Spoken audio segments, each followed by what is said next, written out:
Okay, चलो यार बच्चों, CS executive financial and strategic management, last lecture में हमने profit maximization versus wealth maximization देखा था, आपको अगर याद आ रहा होगा तो। फर्स्ट चैप्टर का थ्योरी पार्ट हमारा चल रहा है। फर्स्ट चैप्टर में मोस्ट इंपॉर्टेंट पार्ट क्या था आपका? टाइम वैल्यू ऑफ मनी, जो कि हमने अच्छे से पूरा पढ़ा है और उसके क्वेश्चंस भी सॉल्व किए। और लास्ट लेक्चर में हमने प्रॉफिट वर्सेस वेल्थ मैक्सिमाइजेशन देखा था। बताओ मुझे फटाफट से, कौन सा ज़्यादा इंपॉर्टेंट या किसकी तरफ आपने ज़्यादा ध्यान देना है? Wealth maximization. अच्छा, वेल्थ मैक्सिमाइजेशन किसका? शेयर होल्डर्स का, कंपनी का नहीं, शेयर होल्डर्स का। अच्छा, शेयर होल्डर्स की वेल्थ कैसे काउंट करते रहे, कोई मुझे बताएगा क्या? यहाँ पे जो वेल्थ मैक्सिमाइजेशन कॉन्सेप्ट है, उसमें वेल्थ का मतलब क्या है? Market value of the share. सारे शेयर होल्डर्स का वेल्थ काउंट करना है तो क्या फॉर्मूला बन जाएगा फिर?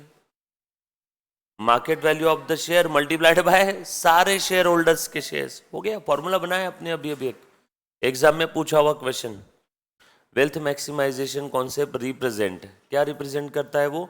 Number of shares of that company multiplied by market value per share of that company. हो गया, सारे शेयर होल्डर्स की वेल्थ आ गई उस कंपनी के। मान लो किसी कंपनी के 1 लाख शेयर्स है और एक शेयर का मार्केट वैल्यू 100 रुपी है, तो उस कंपनी का वेल्थ मैक्सिमाइजेशन कॉन्सेप्ट के हिसाब से शेयर होल्डर्स का वैल्यू कितना रहेगा? एग्जाम में 2 से 3 बार पूछा हो कॉन्सेप्ट, जब से एमसीक्यू पैटर्न आया तब से। तो correct answer will B 1 crore. कैसे निकाला आपने? Market value per share multiplied by number of share of that company. Yes और नो?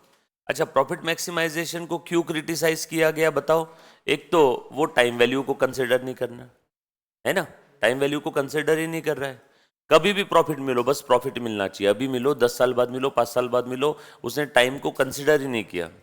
दूसरा, वो सिर्फ प्रॉफिट की बात कर रहा है, वो शेयर होल्डर्स के वेल्थ की बात नहीं कर रहा है। यस और नो? वे एक कॉन्सेप्ट है, काफी सारी चीजें उसने इग्नोर कर दी है। यस और नो?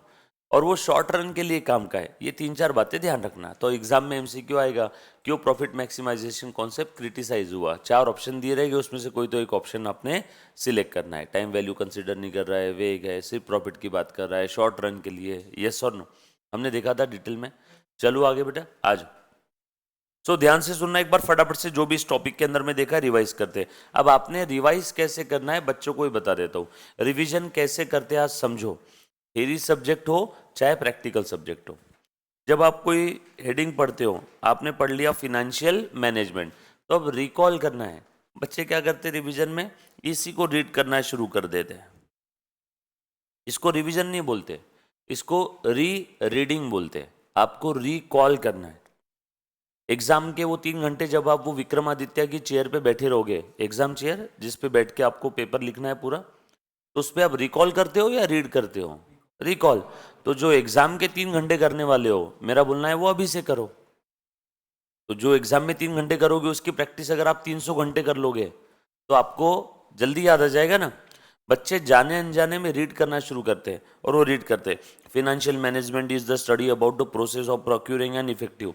अरे भैया, आप रीड कर रहे हो कि बुक में जो लिखा हुआ है उसका ऑडिट कर रहे हो? ऑडिट हो गया है तो उसमें तो सही लिखा हुआ है। आपको क्या करना है? आपको रिकॉल करना है। Financial management is the study about the process of, recall कर लिया, procurement of fund and effective utilization of fund. क्यों कर रहे हैं अल्टीमेटली ये?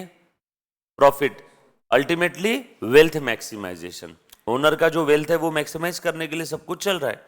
रिकॉल कर लिया तो हमें ये समझ में आया कि यस यार, प्रॉफिट बढ़ेगा, फर्म की वैल्यू बढ़ेगी, और अल्टीमेट ऑब्जेक्टिव क्या है? ओनर्स का वैल्यू और शेयर होल्डर्स का वेल्थ मैक्सिमाइज होना चाहिए। यस और नो? और वेल्थ मैक्सिमाइजेशन बोलते ही आपके बैक ऑफ द माइंड में क्या आ जाना चाहिए? Number of shares held by the share holder multiplied by market value per share. Yes और नो? फिर आपने रिकॉल कर लिया, देख लिया, बिल्कुल सही था, आगे बढ़े, कोई पॉइंट मिस नहीं होना चाहिए। अगला, meaning of finance. Finance basically क्या है बेटा, बोलो तो? मैं बोल सकता हूँ आसान भाषा में, फंड्स। क्योंकि आप सभी लोग जानते हो बिजनेस की कोई भी एक्टिविटी विदाउट फंड्स हम लोग परफॉर्म नहीं कर सकते, इसीलिए फाइनेंस को life blood of the business बोला जाता है। रिकॉल कर लिया, जी हाँ, सारी एक्टिविटीज के लिए फाइनेंस की रिक्वायरमेंट है, लाइफ ब्लड है ना। इसके अंदर में डिसीजन मेकिंग आ जाएगा। कौन कौन से डिसीजन आते हैं बताओ तो जरा? इन्वेस्टिंग, फाइनेंसिंग और डिविडेंड डिसीजन। ये 3 ही डिसीजन है आपके लाइफ में। अगर कोई कंपनी का फाइनेंशियल मैनेजर है, फिनांस मैनेजर है या सीएफओ है, चीफ फाइनेंशियल ऑफिसर है, तो उसको बस ये तीन ही डिसीजन लेना है, investing, financing and dividend distribution. Sir आपने तो जो बोला था फाइनेंशियल मैनेजमेंट में दो ही चीजें आती है, पैसा कहाँ से लाना है, फाइनेंसिंग डिसीजन, पैसा कहाँ यूज करना है, इन्वेस्टिंग डिसीजन। ये तीसरा डिसीजन कहाँ से घुसेड़ दिया बीच में, डिविडेंड डिसीजन। पैसा कहाँ से लाना है, फाइनेंसिंग डिसीजन, किस सोर्स से लाना है, किस रेट पे लाना है, फाइनेंसिंग डिसीजन, उसे कहाँ इन्वेस्ट करना है, इन्वेस्टिंग डिसीजन। लेकिन ये फाइनेंसिंग और इन्वेस्टिंग ये एक्टिविटीज परफॉर्म करने के बाद कंपनी को क्या होता है, प्रॉफिट। तो प्रॉफिट कहाँ डिस्ट्रीब्यूट करना है कि नहीं करना है, ये है आपका डिविडेंड डिसीजन। कंपनी ने ये दोनों एक्टिविटी परफॉर्म करके कमा लिया 100 करोड़ का प्रॉफिट। अब उस 100 करोड़ के प्रॉफिट को डिस्ट्रीब्यूट करना है या बिजनेस में री इन्वेस्ट करना है, तो वो डिसीजन लेना पड़ेगा। वो हर बार बिजनेस में री इन्वेस्ट करना सही नहीं है। पता चला आपके बिजनेस में आप री इन्वेस्ट कर रहे हो और रेट ऑफ रिटर्न आपको मिल रहा है 15%, लेकिन अगर शेयर होल्डर्स को हम लोग वो पैसा दे दे तो शेयर होल्डर मार्केट से कमा सकते हैं 17%, तो आपको कोई अधिकार नहीं है वो प्रॉफिट आपके पास रखने का। चुपचाप से शेयर होल्डर्स को दे दो, क्योंकि आप उस प्रॉफिट को बिजनेस में रीइन्वेस्ट करके कितना कमाओगे, 15। शेयर होल्डर्स को दे दिया तो उनकी अपॉर्चुनिटी कॉस्ट कितनी है, 17। तो ज्यादा फायदा किसमें है, वो 100 करोड़ की ज्यादा जरूरत किसको है, शेयर होल्डर्स को। सो शेयर होल्डर्स का अगर एक्सपेक्टेड रेट ऑफ रिटर्न या शेयर होल्डर्स का अपॉर्चुनिटी कॉस्ट आपके बिजनेस के रेट ऑफ रिटर्न से ज्यादा है, तो सारा पैसा शेयर होल्डर्स को बांट दो, इसी में आपकी भलाई है और कंपनी के शेयर्स के प्राइसेस भी बढ़ेंगे।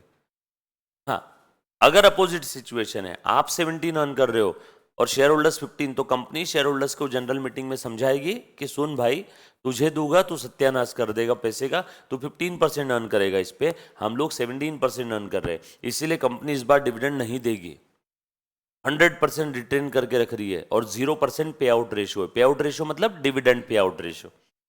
तो शेयर होल्डर्स भी एग्री हो जाएंगे, जी हाँ आप ही रखो पैसा, हमारे पास अगर रहेगा तो हम कितना करेंगे, 15%, आपके पास रहा तो कितना अर्न कर लोगे आप, 17%।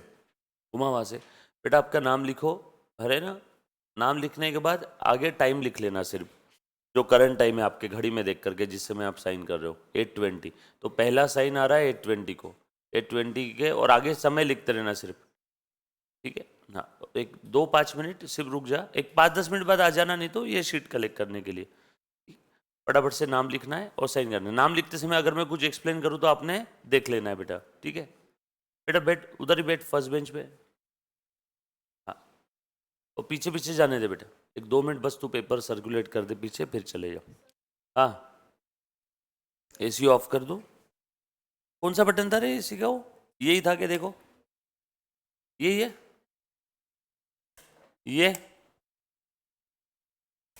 ये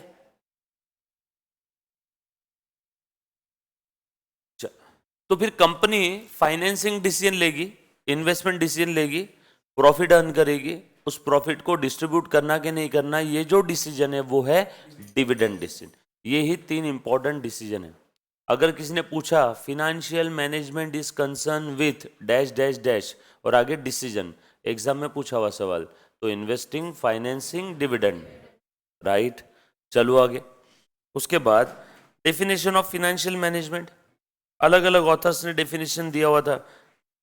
ग्लोस एंड बेकर ने बोला था कि finance is concern with the sources of funds available. Yes, sources of fund, देखो हर एक डेफिनेशन में आपको सोर्सेस, यूटिलाइजेशन और कुछ कुछ डेफिनेशन अगर ब्रॉड व्यू कवर कर रही है तो वो डिविडेंड का भी बोल देगी, बट अदरवाइज 2 चीजें तो आने वाली है। कौन सी 2, sources of fund and utilisation of fund.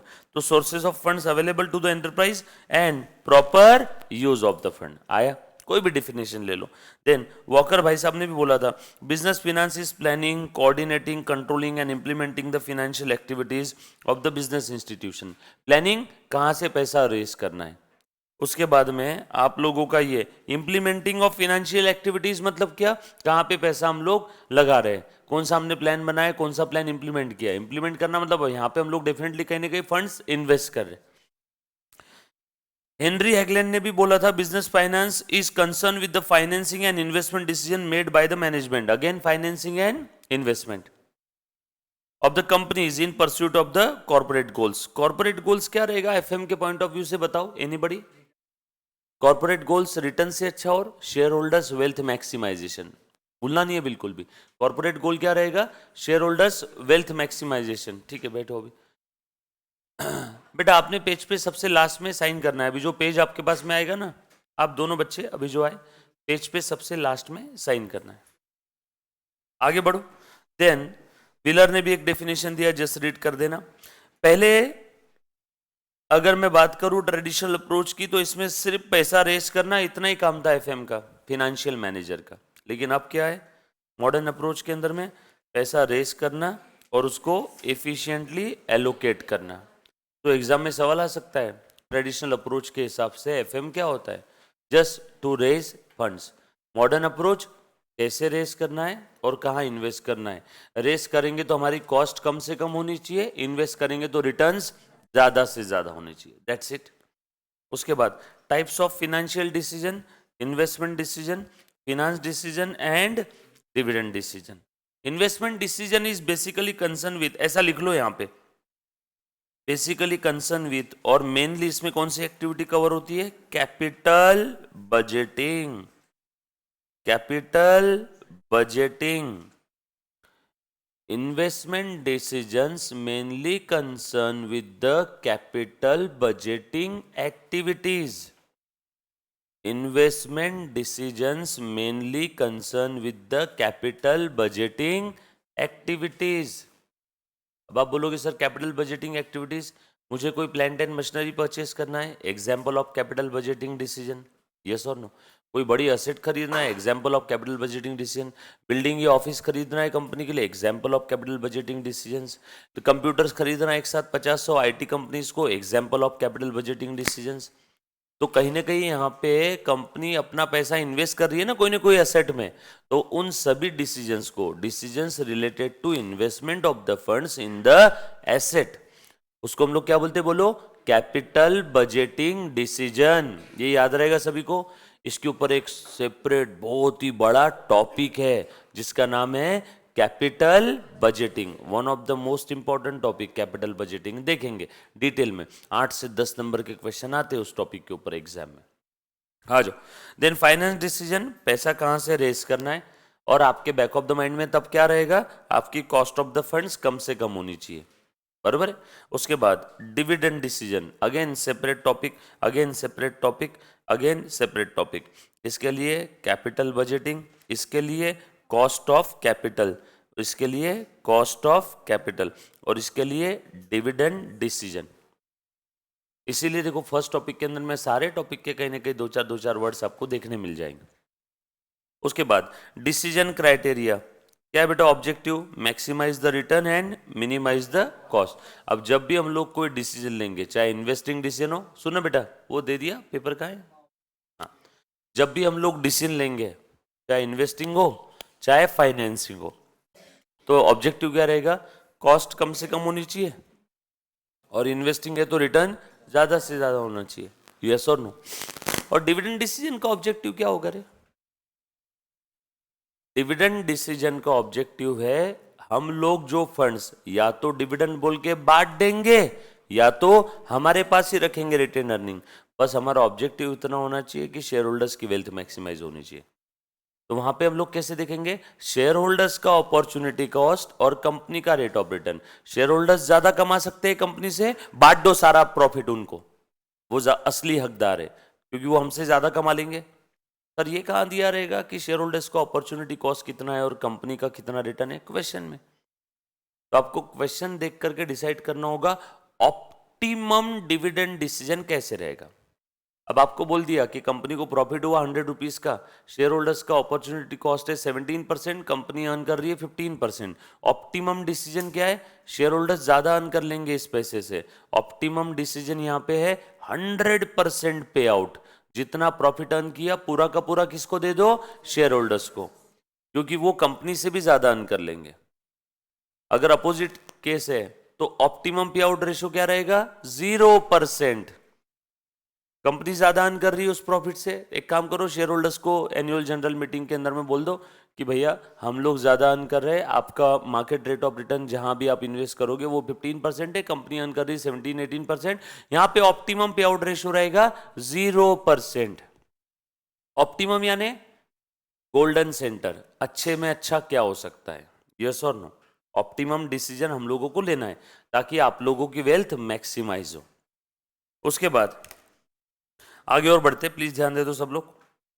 To fundamental principle हमने देख लिया था, bigger and better and a bird in hand is better than two in bush. Bigger is better का मतलब होता है bigger benefit are preferred over smaller benefit. A bird in hand वाले का प्रिंसिपल का मतलब क्या है, early benefits are preferred over later benefit. जल्दी बेनिफिट मिला हुआ कभी भी ज्यादा अच्छा है ना। ये कहीं ना कहीं टाइम वैल्यू ऑफ मनी को कंसिडर कर रहा है। जल्दी मिलना चाहिए ना, जल्दी मीन समय के पॉइंट ऑफ व्यू से, right. Various decisions making criteria, जब भी आप डिसीजन लोगे तो कौन कौन से क्राइटेरिया आपके बैक ऑफ द माइंड में रहेंगे। अर्जेंसी कितनी है ना, मैंने बताया था सभी के लिए एक एक टॉपिक है बेटा।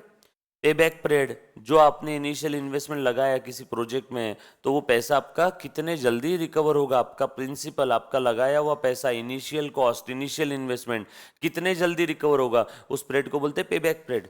ये कहाँ पे आएगा, कैपिटल बजटिंग में। बेटा मैं बार बार चीजें रिवाइज कर रहा हूं ना, मैं चाहता हूं कि आप लोग ऐसे रिकॉल करो और घर पे भी आप लोग ऐसे रिवाइज करो। मैं ये चीज का वादा कर सकता हूं आपको कि एक बार क्लास में होके क्लास में एक बार मैं रिवाइज करवा दूंगा, but second third fourth revision fifth revision वो आपने करना है। आपका क्लास के अंदर में एक रीडिंग हो गया, एक रिवीजन हो गया मेरे साथ, तो वैसे देखा जाए तो इफेक्टिवली आप तीसरा रीडिंग घर पे करोगे तो सोचो 5-6 रीडिंग हो गया तो किसी के पापा भी आपको फेल कर सकते हैं क्या, है ना। हाँ, अब ऐसा अगर कुछ हो गया कि एफएम के पेपर के अंदर में इकोनॉमिक्स आ गया या एफएम में अकाउंट्स आ गया तो आप फेल हो जाओगे। बट ऐसा कभी होगा क्या, एफएम के पेपर में तो एफएम का ही आएगा, और आपका यूपीएससी का सिलेबस तो है नहीं कि जो ओपन एंड है कुछ भी पूछ लेंगे वो लोग, है ना। Random walk theory type, like अ ड्रंकन मैन। जैसे वो किधर चलेगा कुछ भरोसा है क्या, अगला कदम उसका, एक पिया हुआ आदमी है तो उसका अगला कदम किधर रहेगा उसका कोई भरोसा है क्या। वैसे ही यूपीएससी के पेपर रहते, अगला क्वेश्चन कौन से कहाँ से किस चीज से पूछ लेंगे कोई भरोसा नहीं है। वहां पे सिलेबस पूरा ब्रह्मांड है, बट यहाँ पे आपका सिलेबस पूरा फ्रेम्ड है, उससे बाहर नहीं आएगा एग्जाम में। तो वो सिलेबस अगर आपका 4-5 रीडिंग हो गया तो 70+ 70+ आराम से नंबर आते हैं। बट है ये तकलीफ कि बच्चों का पहले 1-2 टॉपिक 4-5 रीडिंग हो जाती है, क्योंकि पहले 1-2 टॉपिक के समय वो जोश में रहते, पहले 8-15 दिन, फिर बाद में फिर उनका जोश थोड़ा सा ठंडा हो जाता है। तो वैसा मत होने दो। और कोई रॉकेट साइंस नहीं है, 70-70 मार्क्स अगर ये 2 सब्जेक्ट में आ गए तो बताओ ग्रुप 2 निकलने के चांसेस कितने हो गए, 100%। क्योंकि जो बच्चा अगर 2 सब्जेक्ट में प्रैक्टिकल में 70 ला रहा है तो इतना भी गधा तो होगा नहीं कि बचे हुए 2 थ्योरी सब्जेक्ट छोड़ देगा, यस और नो। तो थोड़ा सा आपने क्या करना है, कीप रिवाइजिंग, बार बार बार बार आप रिवाइज करो, और कुछ। आ जाओ, उसके बाद में पे बैक पीरियड देखा, रेट ऑफ रिटर्न कितना हम लोग उससे कमाने वाले, capital structure cost of capital में आएगा, पे back period urgency capital budgeting में आ जाएगा, कॉस्ट ऑफ कैपिटल में भी आएगा। Undiscounted benefit without time value of money, discounted benefit using the time value of money concept. Discounted benefit again capital budgeting में आएगा। छोड़ो ना, हमने ऑलरेडी डिस्काउंटेड बेनिफिट का प्रॉब्लम सॉल्व किया है, आपको याद नहीं होगा बट उसी को डिस्काउंटेड बेनिफिट बोलते हैं। देखो बता देता हूँ, एक प्रोजेक्ट में आपने आज इन्वेस्ट किया, आज 10 लाख रुपए मैंने इन्वेस्ट किया, मतलब पैसा आउटफ्लो हुआ, आउटफ्लो हुआ तो मैंने ब्रैकेट में लिखा, देखो माइनस, ब्रैकेट में लिखा मतलब फिगर क्या है, माइनस, आउटफ्लो हो गया ना यहाँ पे, यस और नो। पैसा आज गया, 1 साल बाद आएगा 2 लाख, 2 साल बाद आएगा इससे 5 लाख रुपए, 3 साल बाद आ जाएगा इससे 6 लाख रुपए, 4 साल बाद आ जाएगा इससे 10 लाख रुपए। तो अब ये जितने भी फ्यूचर में इनफ्लो हो रहे हैं, छोड़ो ना, फ्यूचर में जितने भी बेनिफिट हो रहे हैं, इन सभी बेनिफिट का आज का वैल्यू मतलब कौन सा हो गया बेटा, ये डिस्काउंटेड बेनिफिट वैल्यू। इन सभी को मैंने क्या किया, इन सभी का आज का वैल्यू निकाला। आफ्टर 1 ईयर के 2 लाख यानी आज के कितने, 2 साल बाद के 5 लाख यानी आज के कितने, 3 साल बाद के 6 लाख, और 4 साल बाद के 10 लाख। इन सभी का आज का वैल्यू निकाला, इसी को हम लोग बोलते हैं डिस्काउंटेड वैल्यू और प्रेजेंट वैल्यू। और ये प्रेजेंट वैल्यू आया आपको समझाने के लिए 15 लाख, आपको समझाने के लिए लिया सिर्फ, ठीक है। और आपने पैसा कितना लगाया था आज, 10 लाख, और आज का सभी का वैल्यू 15 लाख, आज का सभी का वैल्यू 15 लाख, और आज आपने लगाया था 10 लाख। तो बताओ आपका नेट प्रेजेंट वैल्यू कितना आया, नेट प्रेजेंट वैल्यू, हाँ बोलो क्या है बेटा आपका, डिस्काउंटेड बेनिफिट और प्रेजेंट वैल्यू ऑफ फ्यूचर, बोलो फ्यूचर कैश फ्लो, ये फ्यूचर के सारे कैश फ्लो का प्रेजेंट वैल्यू। इसमें से क्या माइनस किया आपने? Initial investment. ये इन सभी का वैल्यू कितना है? 15 लाख। और आज पैसा कितना लगा है? 10 लाख। बताओ नेट प्रेजेंट वैल्यू एनपीवी कितना आया? 5 lakh. Positive, great, go for the decision. कहां पे देखेंगे? कैपिटल बजटिंग में। सर इतना इजी है? हाँ बस ऐसी है, समझो। समझ में आ रहा है क्या? चलो आगे। आपने सभी क्या किया? इन सभी का डिस्काउंटेड बेनिफिट निकाल लिया। अगर प्रॉफिट मैक्सिमाइजेशन कॉन्सेप्ट रहता तो हम सभी का प्रेजेंट वैल्यू नहीं निकालते, क्योंकि प्रॉफिट मैक्सिमाइजेशन कॉन्सेप्ट वेक है, वो उसको क्रिटिसाइज किया है, वो time value of money use नहीं करता है। आ जाओ और आगे। उसके बाद हमने और क्या देखा था बेटा? देखो तो जरा, प्रेजेंट वैल्यू मेथड है, ये भी कैपिटल बजटिंग में आएगी, आईआरआर भी कैपिटल बजटिंग में आएगा। उसके बाद value of the firm risk and return, value of the firm risk और रिटर्न को ध्यान में रखते हुए। अब उसमें सिंपल सा कॉन्सेप्ट हमने क्या देखा था? ये risk free rate of return है, और जैसे जैसे आप रिस्क लोगे, जैसे जैसे आप रिस्क लोगे, आगे आगे जाते जाओगे, आपका रिटर्न तो बढ़ेगा, रिस्क प्रीमियम भी बढ़ेगा, रिस्क भी बढ़ेगा। यस और नो? रिस्क प्रीमियम क्या है? मैंने सुना, मैंने आपसे सवाल क्या पूछा? रिस्क प्रीमियम क्या है? अब मैं आपको एक एग्जांपल देता हूं, आपने मुझे रिस्क प्रीमियम बता देना। ओके अनुषा, कोई दिक्कत नहीं, आई क्या? हाँ ओके, मैंने अभी वो मैसेज देखा। हाँ मैं आपको किस चीज की बात कर रहा था? रिस्क प्रीमियम की। मैं अगर बैंक में एफडी करूं, मुझे रेट ऑफ रिटर्न मिलेगा 6%। मैंने शेयर मार्केट में इन्वेस्ट किया, मुझे रेट ऑफ रिटर्न मिल रहा है 10%। बताओ रिस्क प्रीमियम कितना है? 4%। एफडी कर रहा हूं, risk free rate of return 6%, और शेयर मार्केट में इन्वेस्ट किया, कितना मिल रहा है? 10%। तो वो मार्केट में इन्वेस्ट करने की वजह से एक्स्ट्रा कितना मिल रहा है? 4। That extra will be called as premium, और वो उसी को हम लोग मार्केट रिस्क प्रीमियम बोलेंगे। सर मार्केट वर्ड क्यों ऐड किया सामने? क्योंकि वो मार्केट में इन्वेस्ट करने की वजह से मिल रहा है, तो क्या हो गया? Market risk premium. यस और नो? क्लियर है? पक्की बात? अच्छा, मार्केट की जब भी बात करूं तो दो टाइप के मार्केट होते हैं। बोलो बेटा, कौन से दो टाइप के मार्केट? प्राइमरी मार्केट और सेकेंडरी मार्केट। ये आपने पढ़ा है, सिक्योरिटी में भी पढ़ा होगा। प्राइमरी मार्केट हम तो एकदम आसान भाषा में बात करेंगे, जिसमें आईपीओ लेकर के आते हैं। इनिशियली जब हम लोग शेयर्स इशू करते हैं तो वो प्राइमरी मार्केट हो गया आपका। यस और नो? और उसके बाद में वो आपस में शेयर होल्डर्स खरीद बेच करते रहते हैं, तो वो कौन सा मार्केट हो गया? सेकेंडरी मार्केट हो गया। अगर कंपनी ने बॉन्ड इशू किया तो कौन सा मार्केट रहेगा? Capital market. शेयर इशू किए तो स्टॉक मार्केट। यस और नो? कंपनी आज अगर कोई बॉन्ड इशू कर रही है आज फर्स्ट टाइम, तो बोलो कौन सा मार्केट हो गया? Primary capital market. कंपनी आज अगर कोई शेयर इशू कर रही है तो प्राइमरी स्टॉक मार्केट में इशू करेगी, कोई बॉन्ड इशू करेगी तो प्राइमरी कैपिटल मार्केट में। कंपनी ने 10 साल पहले शेयर इशू किया है, वो आज ट्रेड हो रहा है कौन से मार्केट में? Secondary stock market. 10 साल पहले बॉन्ड इशू किया था, आज ट्रेड हो रहा है सेकेंडरी कैपिटल मार्केट। कुछ बात समझ में आई सभी को? पक्की बात? एग्जाम में इसके ऊपर भी एमसीक्यू पूछा जाता है। आ जाओ थोड़ा सा आगे बढ़ते हैं। सो एक चीज ध्यान रखना, जैसे जैसे आप रिस्क के रास्ते पे आगे बढ़ते जाओगे, आप आगे तो बढ़ रहे हो, वैसे वैसे आपका रिस्क प्रीमियम भी बढ़ता जाएगा। देखो रिस्क प्रीमियम हाईएस्ट है, जहां पे रिस्क हाई, रिस्क प्रीमियम भी हाई। आगे और चलते। Greater the risk greater would be the return. ठीक है, finance manager can not avoid the risk all together. उसको कहीं ना कहीं रिस्क और रिटर्न के बीच क्या करना पड़ेगा? ट्रेड ऑफ करना होगा। Therefore, required a trade-off between risk and return. ये इन्वेस्टिंग, फाइनेंसिंग, डिविडेंड डिसीजन लेते समय आप लोग क्या करोगे? रिटर्न रिस्क को ध्यान रखोगे। Ultimate objective market value of the firm increase होना चाहिए, और मार्केट वैल्यू बढ़ेगी तो अल्टीमेटली ओनर्स का और शेयर होल्डर्स का वेल्थ मैक्सिमाइजेशन होगा। उसके बाद लिक्विडिटी बेसिकली क्या है? एबिलिटी टू पे ऑफ द डेट। यस और नो? एकदम आसान भाषा में लिक्विडिटी जज करने के लिए कुछ रेशोज है, रेशोज हम लोग रेशो एनालिसिस में देखेंगे। Too low average collection period का मतलब क्या देखा था बताओ तो? Too low an average collection period. Average collection period बहुत कम है, यानी माल अभी बेचा और तुरंत 1-2 दिन में पैसा आ गया। अरे कुछ बात समझ रहे हो क्या?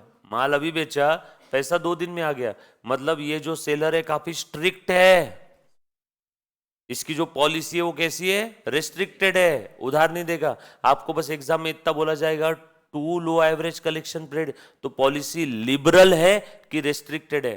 तो correct answer will be restricted. तुम सोचो ना, उधार ही नहीं दे रहा है, कलेक्शन पीरियड बहुत कम है, and too high average collection period, कभी भी दे देना पैसे, कोई टेंशन नहीं, 2 महीने बाद दो, 4 महीने बाद दो, मतलब लिबरल पॉलिसी है। डिटेल में कहां देखेंगे इसको? रिसीवेबल्स मैनेजमेंट में। कहां पे आएगा ये? रिसीवेबल, क्योंकि पैसा किससे लेना है? रिसीवेबल से ना, डेटर से ना, तो वहां पे ये बार बार चीजें आने वाली। उसके बाद financial decisions are affected by the liquidity analysis of the company in the following area: management of cash and marketable securities separate topic है, credit policy of the firm receivables management में आएगा, management of inventory management में आएगा, administration of fixed asset capital budgeting में आएगा, and efficient use of the current asset at minimum cost again working capital में आएगा। हर एक टॉपिक के अंदर में आएगा। अभी मैं इन सेंटेंसेस को ज्यादा छेड़ूंगा नहीं। हाँ, कुछ सेंटेंस रहते हैं जहां पे आपको इमीडिएटली एक सेंटेंस बता दिया, एग्जाम्पल बता दिया तो समझ में आ जाएगा, वहां पे मैं तुरंत बता दूंगा। बट जहां पे मुझे मालूम है कि आगे टॉपिक में आएगा, इसलिए मैं लिखवा के भी देता हूँ कि आगे इस टॉपिक में आएगा। थोड़ा सा स्मार्ट वर्क करना है, जो बोलूँ वैसा एज इट इज फॉलो करना है, और टॉपिक के नाम भी लिखवा के दे रहा हूँ, तो जब कभी भी आप आगे वो टॉपिक पढ़ोगे तब मैं आपको वापस ये टॉपिक का रेफरेंस दे दूंगा कि देखो बेटा वहां पे एक ऐसा सेंटेंस आया था क्या। अब वो पूरा टॉपिक पढ़ लेंगे तो आसानी से आपको चीजें समझ में आ जाएगी, क्योंकि पहला टॉपिक चाहे अकाउंट्स का हो चाहे एफएम का हो, आगे के सारे टॉपिक का कहीं ना कहीं थोड़ा बहुत बेस होता है उसके अंदर। आ जाओ। देन प्रॉफिटेबिलिटी इंपॉर्टेंट टूल है डिसीजन मेकिंग के लिए, बट सिर्फ प्रॉफिटेबिलिटी को आप कंसिडर नहीं कर सकते हो। प्रॉफिटेबिलिटी यानी क्या बेटा? एस्टिमेटिंग द प्रॉफिटेबिलिटी पर रुपी ऑफ द सेल। अब जरूरी नहीं कि हर बार पर रुपी ऑफ द सेल ही प्रॉफिटेबिलिटी निकालेंगे। प्रॉफिटेबिलिटी निकालने के अलग अलग तरीके हैं। प्रॉफिटेबिलिटी ऑन सेल भी निकाल सकते हैं, प्रॉफिटेबिलिटी ऑन एसेट्स भी निकाल सकते हैं, प्रॉफिटेबिलिटी ऑन कैपिटल भी निकाल सकते हैं। धंधे में 10 लाख का कैपिटल लगाया था, 2 लाख का प्रॉफिट हुआ, बोलो प्रॉफिटेबिलिटी ऑन कैपिटल कितना? 20%। धंधे में 10 लाख 15 लाख रुपए की एसेट लगाई और प्रॉफिट हुआ आपको समझाने के 3 लाख, कितना हुआ? 20%। सेल हुआ था 1 करोड़ का, प्रॉफिट हुआ 2 लाख का, बोलो कितना हुआ? 2%। प्रॉफिट को अलग अलग फिगर के साथ में क्या कर सकता हूं? कंपेयर कर सकता हूं। कहां पे आएगा? रेशियो एनालिसिस में, क्योंकि दो फिगर को कंपेयर करने के एनालिसिस को, स्टडी को बोलते हैं रेशियो एनालिसिस, राइट। चलो आगे। इसका फॉर्मूला सिंपल सा दिया हुआ है, और इस फॉर्मूला का हमने डिटेल एक्सप्लेनेशन देखा था, याद आ रहा है क्या सभी को? है ना, कौन सी फिगर कहां से कैसे ही। आगे 10-15 बार सेम फॉर्मूला आएगा, सेम चीज वापस आएगी, डोंट वरी, चिंता मत करना। देन डायरेक्टली आ जाओ, ये भी अभी देखना नहीं। आ जाओ costing and risk. Costing and risk से हमें एक चीज समझ में आई थी। क्या समझ में आया था बेटा? कि मैं मार्केट से जिस रेट पे पैसा बोरो कर रहा हूं, उससे ज्यादा रेट ऑफ रिटर्न से अगर मैं अर्न कर रहा हूं, बोरो करना आपके फायदे में है। मैं बैंक से उधार ले रहा हूं 10% पे, और मेरे बिजनेस में इन्वेस्ट कर रहा हूं, लास्ट बेंच ध्यान देना बेटा, मेरे बिजनेस में मैं अर्न कर रहा हूं 15%। ज्यादा में ज्यादा उधार लो, बिजनेस में लगाओ, 15% अर्न कर रहे हैं, 10% आपकी कॉस्ट है, फिर भी आपका 5% मुनाफा है, फायदा है, यस और नो। लेकिन अगर अपोजिट सिचुएशन है तो आपने 1 रुपया भी उधार नहीं लेना चाहिए। बोरोड फंड का एक और नाम क्या है? लिख के रख लो ऊपर कहीं मार्जिन में, fixed capital funds. Borrowed fund का नाम क्या है? फिक्स्ड कॉस्ट कैपिटल फंड, ऐसा लिखो, fixed cost capital fund. Borrowed funds are also called as fixed cost capital funds. ऐसा क्यों रे बेटा? फिक्स कॉस्ट कैपिटल फंड क्यों? बोलो बोलो। बिल्कुल सही है, बिल्कुल सही बोला आपने। मैंने अगर लोन लिया तो उसके ऊपर जो इंटरेस्ट, एक फिक्स कॉस्ट है ना आपकी, लोन के ऊपर क्या है? Fix cost, interest. प्रॉफिट हो चाहे ना हो, हर मंथ में, हर पीरियड में, क्वार्टरली, मंथली, ईयरली, वो फिक्स रहेगा क्या आपका? यस और नो। लेकिन equity share capital fix cost capital fund नहीं है। डिविडेंड हर बार देना कंपलसरी नहीं है। प्रॉफिट नहीं हुआ नहीं देंगे, प्रॉफिट ज्यादा हुआ ज्यादा डिविडेंड, प्रॉफिट कम हुआ कम डिविडेंड, तो वो वेरिएबल कॉस्ट कैपिटल फंड हो गया। लेकिन अगर बैंक से लोन लिया तो वो कौन सा फंड हो गया? Fix cost capital fund. एक एग्जाम में पूछा हुआ एमसीक्यू, चारों में से कौन सा फिक्स कॉस्ट कैपिटल फंड है? Equity share, preference share, debenture, all of the above. तो correct answer will be debenture, क्योंकि डिबेंचर होल्डर्स को रेट ऑफ इंटरेस्ट आपका उसका फिक्स है और इंटरेस्ट उसको फिक्स अमाउंट देना ही पड़ेगा इररिस्पेक्टिव ऑफ प्रॉफिट, प्रॉफिट हो चाहे ना हो। अच्छा, ऐसी कॉस्ट जो प्रॉफिट हो चाहे ना हो प्रॉफिट हो चाहे ना हो फिर भी आपको लगने वाली है, तो उस कॉस्ट को हम लोग प्यार से चार्ज अगेंस्ट प्रॉफिट बोलेंगे। वापस चार्ज अगेंस्ट प्रॉफिट। आसान भाषा में प्रॉफिट एंड लॉस अकाउंट के डेबिट साइड वाले आइटम या ट्रेडिंग अकाउंट के डेबिट साइड वाले आइटम जो खर्चे वो सब चार्ज अगेंस्ट प्रॉफिट है। एग्जांपल, P&L के डेबिट में सैलरी, कंपनी को प्रॉफिट हो चाहे ना हो सैलरी तो देना ही पड़ेगा ना एम्प्लॉय को, कि कंपनी अपने एम्प्लॉय को बोल सकती है अरे रे इस क्वार्टर में प्रॉफिट नहीं हुआ, मैं आपको सैलरी नहीं दूंगी, चलेगा क्या ऐसा? नो। तो सैलरी ये चार्ज अगेंस्ट प्रॉफिट है। लेकिन ऐसे आइटम जो प्रॉफिट हुआ तो देंगे, प्रॉफिट नहीं हुआ तो नहीं देंगे। बोलो कौन सा आइटम है? Very good, dividend. उनको हम लोग क्या बोलेंगे? बोलो बोलो, सही बोल रहे थे, एक बच्चे कुछ बोल रहे थे, कौन बोला बेटा? हाँ, अप्रोप्रिएशन ऑफ प्रॉफिट। अगर प्रॉफिट हुआ तो दूंगा, नहीं तो नहीं दूंगा। तो dividend is the best example of appropriation of profit. Appropriation यानी बांटना, है ना, ऑप्शनल है, लेकिन चार्ज कंपलसरी है। चार्ज कंपलसरी आएगा, आगे दोनों सब्जेक्ट में आएगा, FM अकाउंट्स दोनों में आएगा। चार्ज क्या है? कंपलसरी। तो चार्ज जो है वो आपका फिक्स कॉस्ट है, यस और नो? तो फिक्स कॉस्ट कैपिटल फंड्स का example bank loan, debenture. Variable cost capital fund, equity preference share capital, yes और नो? उसके बाद आगे और बढ़ते हैं। तो कॉस्टिंग एंड रिस्क के अंदर में हमने क्या समझा था कि अगर आपकी गियर्ड फर्म है, बोलो बोलो, geared firm, GEARED, geared firm मतलब क्या? आपने लोन फंड यूज किया है आपके कैपिटल स्ट्रक्चर में, लोन फंड कहीं ना कहीं यूज किया है थोड़ा सा। तो गियर्ड फर्म ने एक चीज हमेशा ध्यान रखना, जिस कॉस्ट पे आपने लोन लिया उससे ज्यादा आपका रेट ऑफ रिटर्न होना चाहिए, वरना बेमौत मारे जाओगे। आप पहले फाइनेंशियल डिस्ट्रेस में आओगे और उसके बाद सूनर और लेटर आप फाइनेंशियल इंसॉल्वेंट बन जाओगे। फाइनेंशियल डिस्ट्रेस यानी क्या? Difficulty in paying date.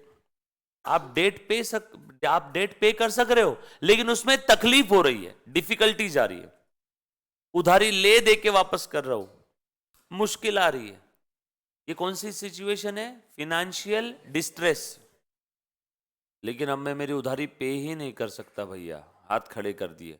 कौन सी सिचुएशन आ गई? Financial insolvency. तो पहले क्या आता है? फिनेंशियल डिस्ट्रेस, और फिर उसके बाद फिनेंशियल डिस्ट्रेस आपको कहां लेके जा रहा है?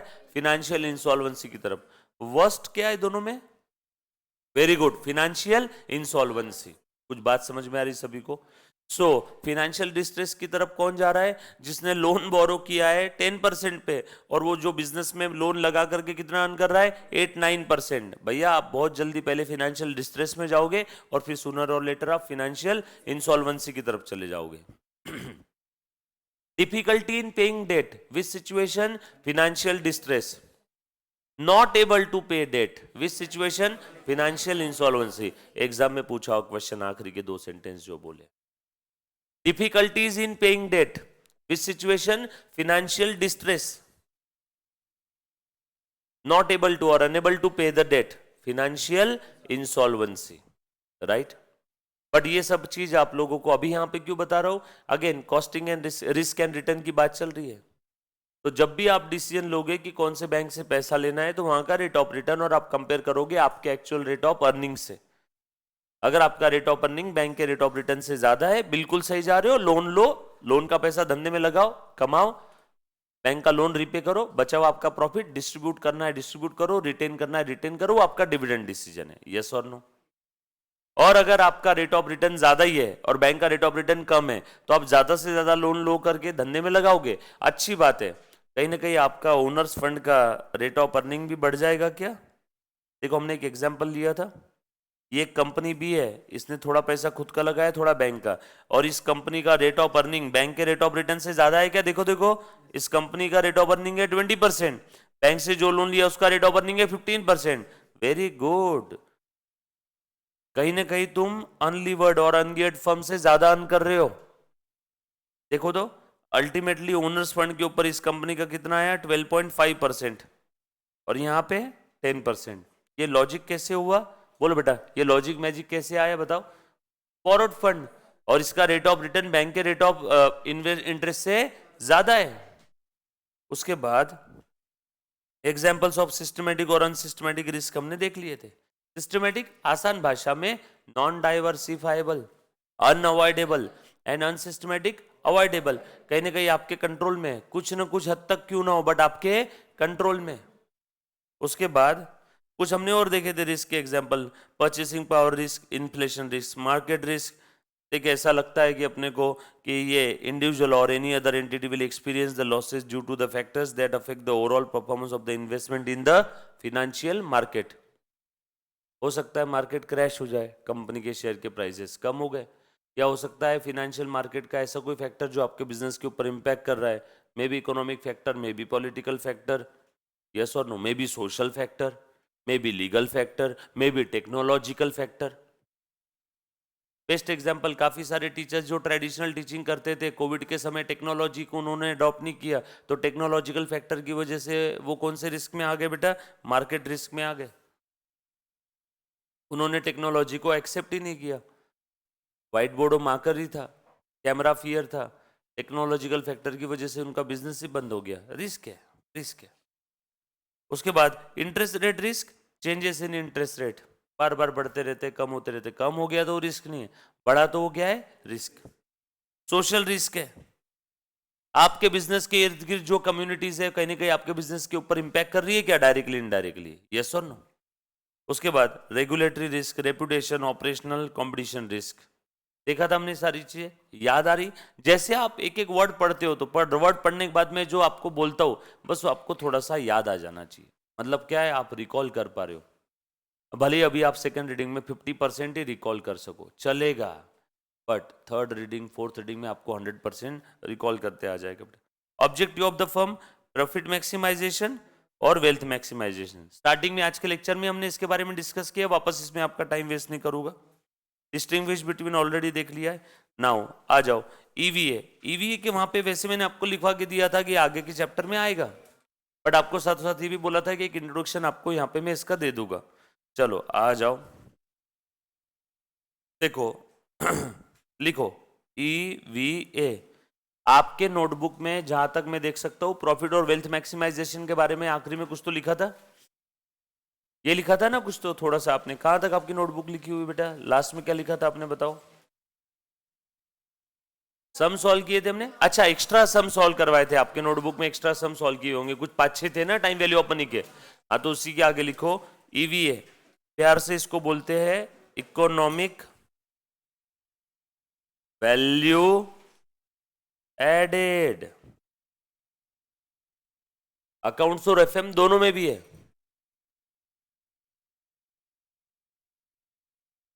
लिखो फटाफट से, लिखना है बेटा सभी ने।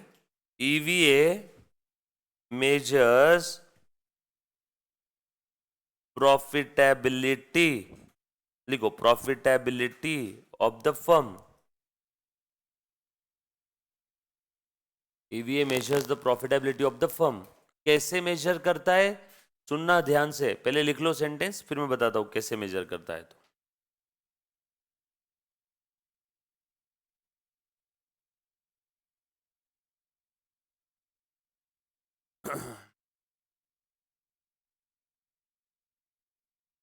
लिखा बेटा सभी ने? चलो अब ध्यान देना सब लोग। हाँ क्या हुआ? सभी ने टाइमिंग लिखा ना आगे? तो आपको समझ में आएगा कि आप कितने बजे आए हो। सभी ने टाइमिंग लिखना है नाम के आगे, आप कितने बजे क्लास में आए बेटा। आप दोनों लिखना 8:30, सूरज और, टाइमिंग नहीं लिखा आपने? लिखा ना? मैं मेरे पास संभाल के रखता हूँ। चलो आ जाओ अभी ध्यान से सुनना। ईवीए क्या कर रहा है? प्रॉफिटेबिलिटी मेजर कर रहा है। कैसे मेजर करता है? ध्यान से सुनो, जो थोड़ी देर पहले मैं आपसे डिस्कशन कर रहा था, ध्यान से सुनो। हम लोग अर्न कर रहे हैं 15%। जो हमने फंड्स रेस किए, उन फंड्स की average cost, sir weight, cost बोलो ना, आप एवरेज कॉस्ट क्यों बोल रहे हो? अरे फंड्स क्या हर बार एक ही सोर्सेस से रेस करेंगे क्या हम लोग? मैंने 4 अलग अलग सोर्सेस से फंड रेस किए, तो मेरे पास कितनी कॉस्ट हो गई? 4। तो इन चारों का मैं क्या लूंगा? एवरेज। छोड़ो ना, ज्यादा अच्छा है weighted average. Sir weighted average क्यों? एक सोर्सेस से रेस किया 10 लाख, एक से रेस किया 5 लाख, एक से 50 लाख, तो सबके रेट को क्या इक्वल इंपॉर्टेंस दूं? जिस सोर्स से मैंने ज्यादा फंड रेस किया तो उसको ज्यादा वेट असाइन करना होगा ना, सिंपल एवरेज थोड़ी ले पाएंगे। हाँ, 4 अलग अलग सोर्सेस से मैंने फंड रेस किए और चारों सोर्सेस के फंड्स बिल्कुल इक्वल है, तो मैं सिंपल एवरेज वहां पे ले सकता हूं। यस और नो? जैसे देखो, एक सिंपल सा एग्जांपल बता देता हूं। ये 4 सोर्सेस है, ए बी सी डी। ये है डिबेंचर, ये है equity share capital, preference share capital और बैंक लोन। सभी से कितना रेस किया? 10 लाख। इन सभी की क्या है? ये सीओसी, कॉस्ट ऑफ कैपिटल। ये डिबेंचर की कॉस्ट ऑफ कैपिटल आपको समझाने के लिए 8% इक्विटी शेयर कैपिटल की है, 10% प्रेफरेंस शेयर कैपिटल की है, 11% बैंक लोन है, 9%। अब बताओ मुझे इसका weighted average cost of capital कितना आएगा? Weighted average cost of capital, weighted average cost of capital बोलो तो बेटा कितना है, बताओ। अच्छे से ध्यान से सुनना। देखो, अब मैं वेट असाइन कर रहा हूं, ये अमाउंट था ना, अब यहां पे सभी का अमाउंट इक्वल है। अब अमाउंट इक्वल है तो उस केस में आपका weighted average cost of capital के हिसाब से निकालो, चाहे सिंपल एवरेज निकालो, आंसर बिल्कुल सेम आएगा। यकीन नहीं आता है तो चेक कर लो। अरे वेट क्या होता है? जिस सोर्स से मैंने ज्यादा फंड रेस किए, उस सोर्स को ज्यादा वेट असाइन करो, उसे ज्यादा इज्जत दो। जिस सोर्स से कम फंड्स हमने रेस किए, उस सोर्स को कम वेट असाइन करो। अब देखो, यहां पे सभी से इक्वल ही है, मैं फिर भी आपको वेटेड एवरेज निकाल के बताता हूं। ये वेट मैंने सभी को असाइन कर दिया। वेट किसके भरोसे रहेगा? अमाउंट के भरोसे। बोलो बोलो, वेट किसके भरोसे रहेगा? अमाउंट के भरोसे। फिर से वेट किसके भरोसे रहेगा? अमाउंट के भरोसे। ये मैं बार बार इसलिए बता रहा हूं, बच्चे कि नहीं बाद में भूल जाते वेट किस भरोसे अमाउंट आ रहा है, अपने अलॉट करना है। दोनों सब्जेक्ट में 2-4 बार ये आने वाला है। सो मैंने वेट असाइन कर दिया यहाँ पे। बोलो वेट कितना है? 10 10 10 10। कोई बच्चा बोलेगा जिसने मैथ्स पढ़ा है, सर 1 1 1 1 ही लिख दो ना, चलेगा। कोई बच्चा बोलेगा सर 100 100 लिख दो, चलेगा। कोई बच्चा बोलेगा सर 0.1 लिख दो, चलेगा। तब 10 लाख थे तो मैंने वेट सबको दे दिया 10 10 10 10। यस और नो? वेट असाइन कर। अब क्या है? Wait into cost, wait into cost. बोलो कितना आया? 80। परसेंटेज को मत कंसिडर करना अभी यहां पे। हाँ, कॉस्ट क्या है? 8%, वेट 10। तो 8 को मैंने 10 का वेट असाइन किया। या फिर एकदम सिंपल स्टेप्स ध्यान रख लेना आपने। वेट किस भरोसे पे रहेगा? अमाउंट के भरोसे। हाँ, तो 8 इंटू 10 80, 10 इंटू 10 100, 11 इंटू 10 110, 9 इंटू 10 90। हो गया, आ गया आंसर, खेल खत्म। इसकी टोटल करो। ये कौन सा साइन है बता बेटा? समेशन। समेशन यानी टोटल। करो बेटा टोटल। 80 100 180 280 290 और ये 90, 380। क्या ये समेशन ऑफ किसका है बेटा? Summation of weight into cost. Summation of weight करो, ये है समेशन ऑफ वेट। कितना है? 40। आ गया आपका weighted average cost of capital. Summation of weight into cost divided by summation of weight. करो 380 अपॉन 40 कितना है बेटा? 9.5। और ये सब क्या थे? परसेंट। अब लिख दो परसेंट, ये है आपका weighted average cost of capital. अब वापस सुनना, सबका वेट इक्वल था क्या, तो यहां पे आप सिंपल एवरेज भी ले लेते तो भी काम हो जाता था, जो कि वेट इक्वल है। सिंस वेट इक्वल है, ठीक है, वेट इज इक्वल और अमाउंट इज इक्वल, तो आप सिंपल एवरेज भी ले लोगे तो भी काम हो जाएगा, आंसर सेम आएगा।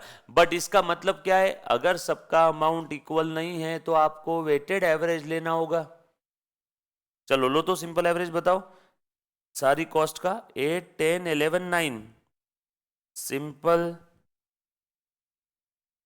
एवरेज कॉस्ट ऑफ कैपिटल, ऊपर कहीं तो लिख लेना, सीओसी मतलब कॉस्ट ऑफ कैपिटल, लिखो लिखो ऐसा, अभी लिखो मेरे कहने पे लिखो, बाद में भूल जाओगे। ले लिया सभी का। अब एक काम कर, इसके अंदर में जो जो बच्चों का टाइमिंग 8 8:15 के ऊपर दिख रहा है देखो, उन सभी के पेरेंट्स का नंबर लो। 8:15 के ऊपर का, अरे यार आप लोग साइन कर रहे थे तब का टाइम लिख रहे थे क्या? चलो ठीक है, आज मैं बता दो वैसा करेंगे, रुक जा फिर अभी लेके जा तेरे पास, वो अपने पास ही रहने दे, है ना। और वो एक बार नीचे पूछ ले स्वानंद को कि वो मशीन जो लगाने वाले थे थंब वाली, वो आएगी, आई क्या, वो पूछ, अटेंडेंस वाली। चलो आगे बढ़ते, ध्यान से सुनना। अब देखो मैं सभी का मस्त एकदम, हाँ सभी ने मतलब मेरा जो ऑब्जेक्टिव था वो पूरा ही खत्म कर दिया। मैंने क्यों बोला था ये कि क्लास में जो बच्चा लेटा है मुझे समझ में आना चाहिए, बट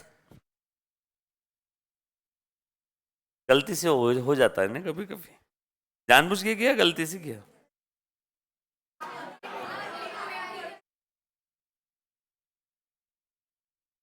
नहीं नहीं, जो अब वो भैया 8:20 को इनका लेट हुआ आने में, ये मैडम 8:20 को आई थी, तो मैंने बोला तुम 8:20 लिखना, तो मैं सोचा कि आप जिस समय क्लास में आप वो टाइमिंग लिख लोगे, ठीक है, मैं कल से मैं आपको लिखवा के दूंगा वैसे, है ना। तो आपने जो इस टाइम आप क्लास में आए, या मैं कल पहले से ला के रख लूंगा अटेंडेंस शीट।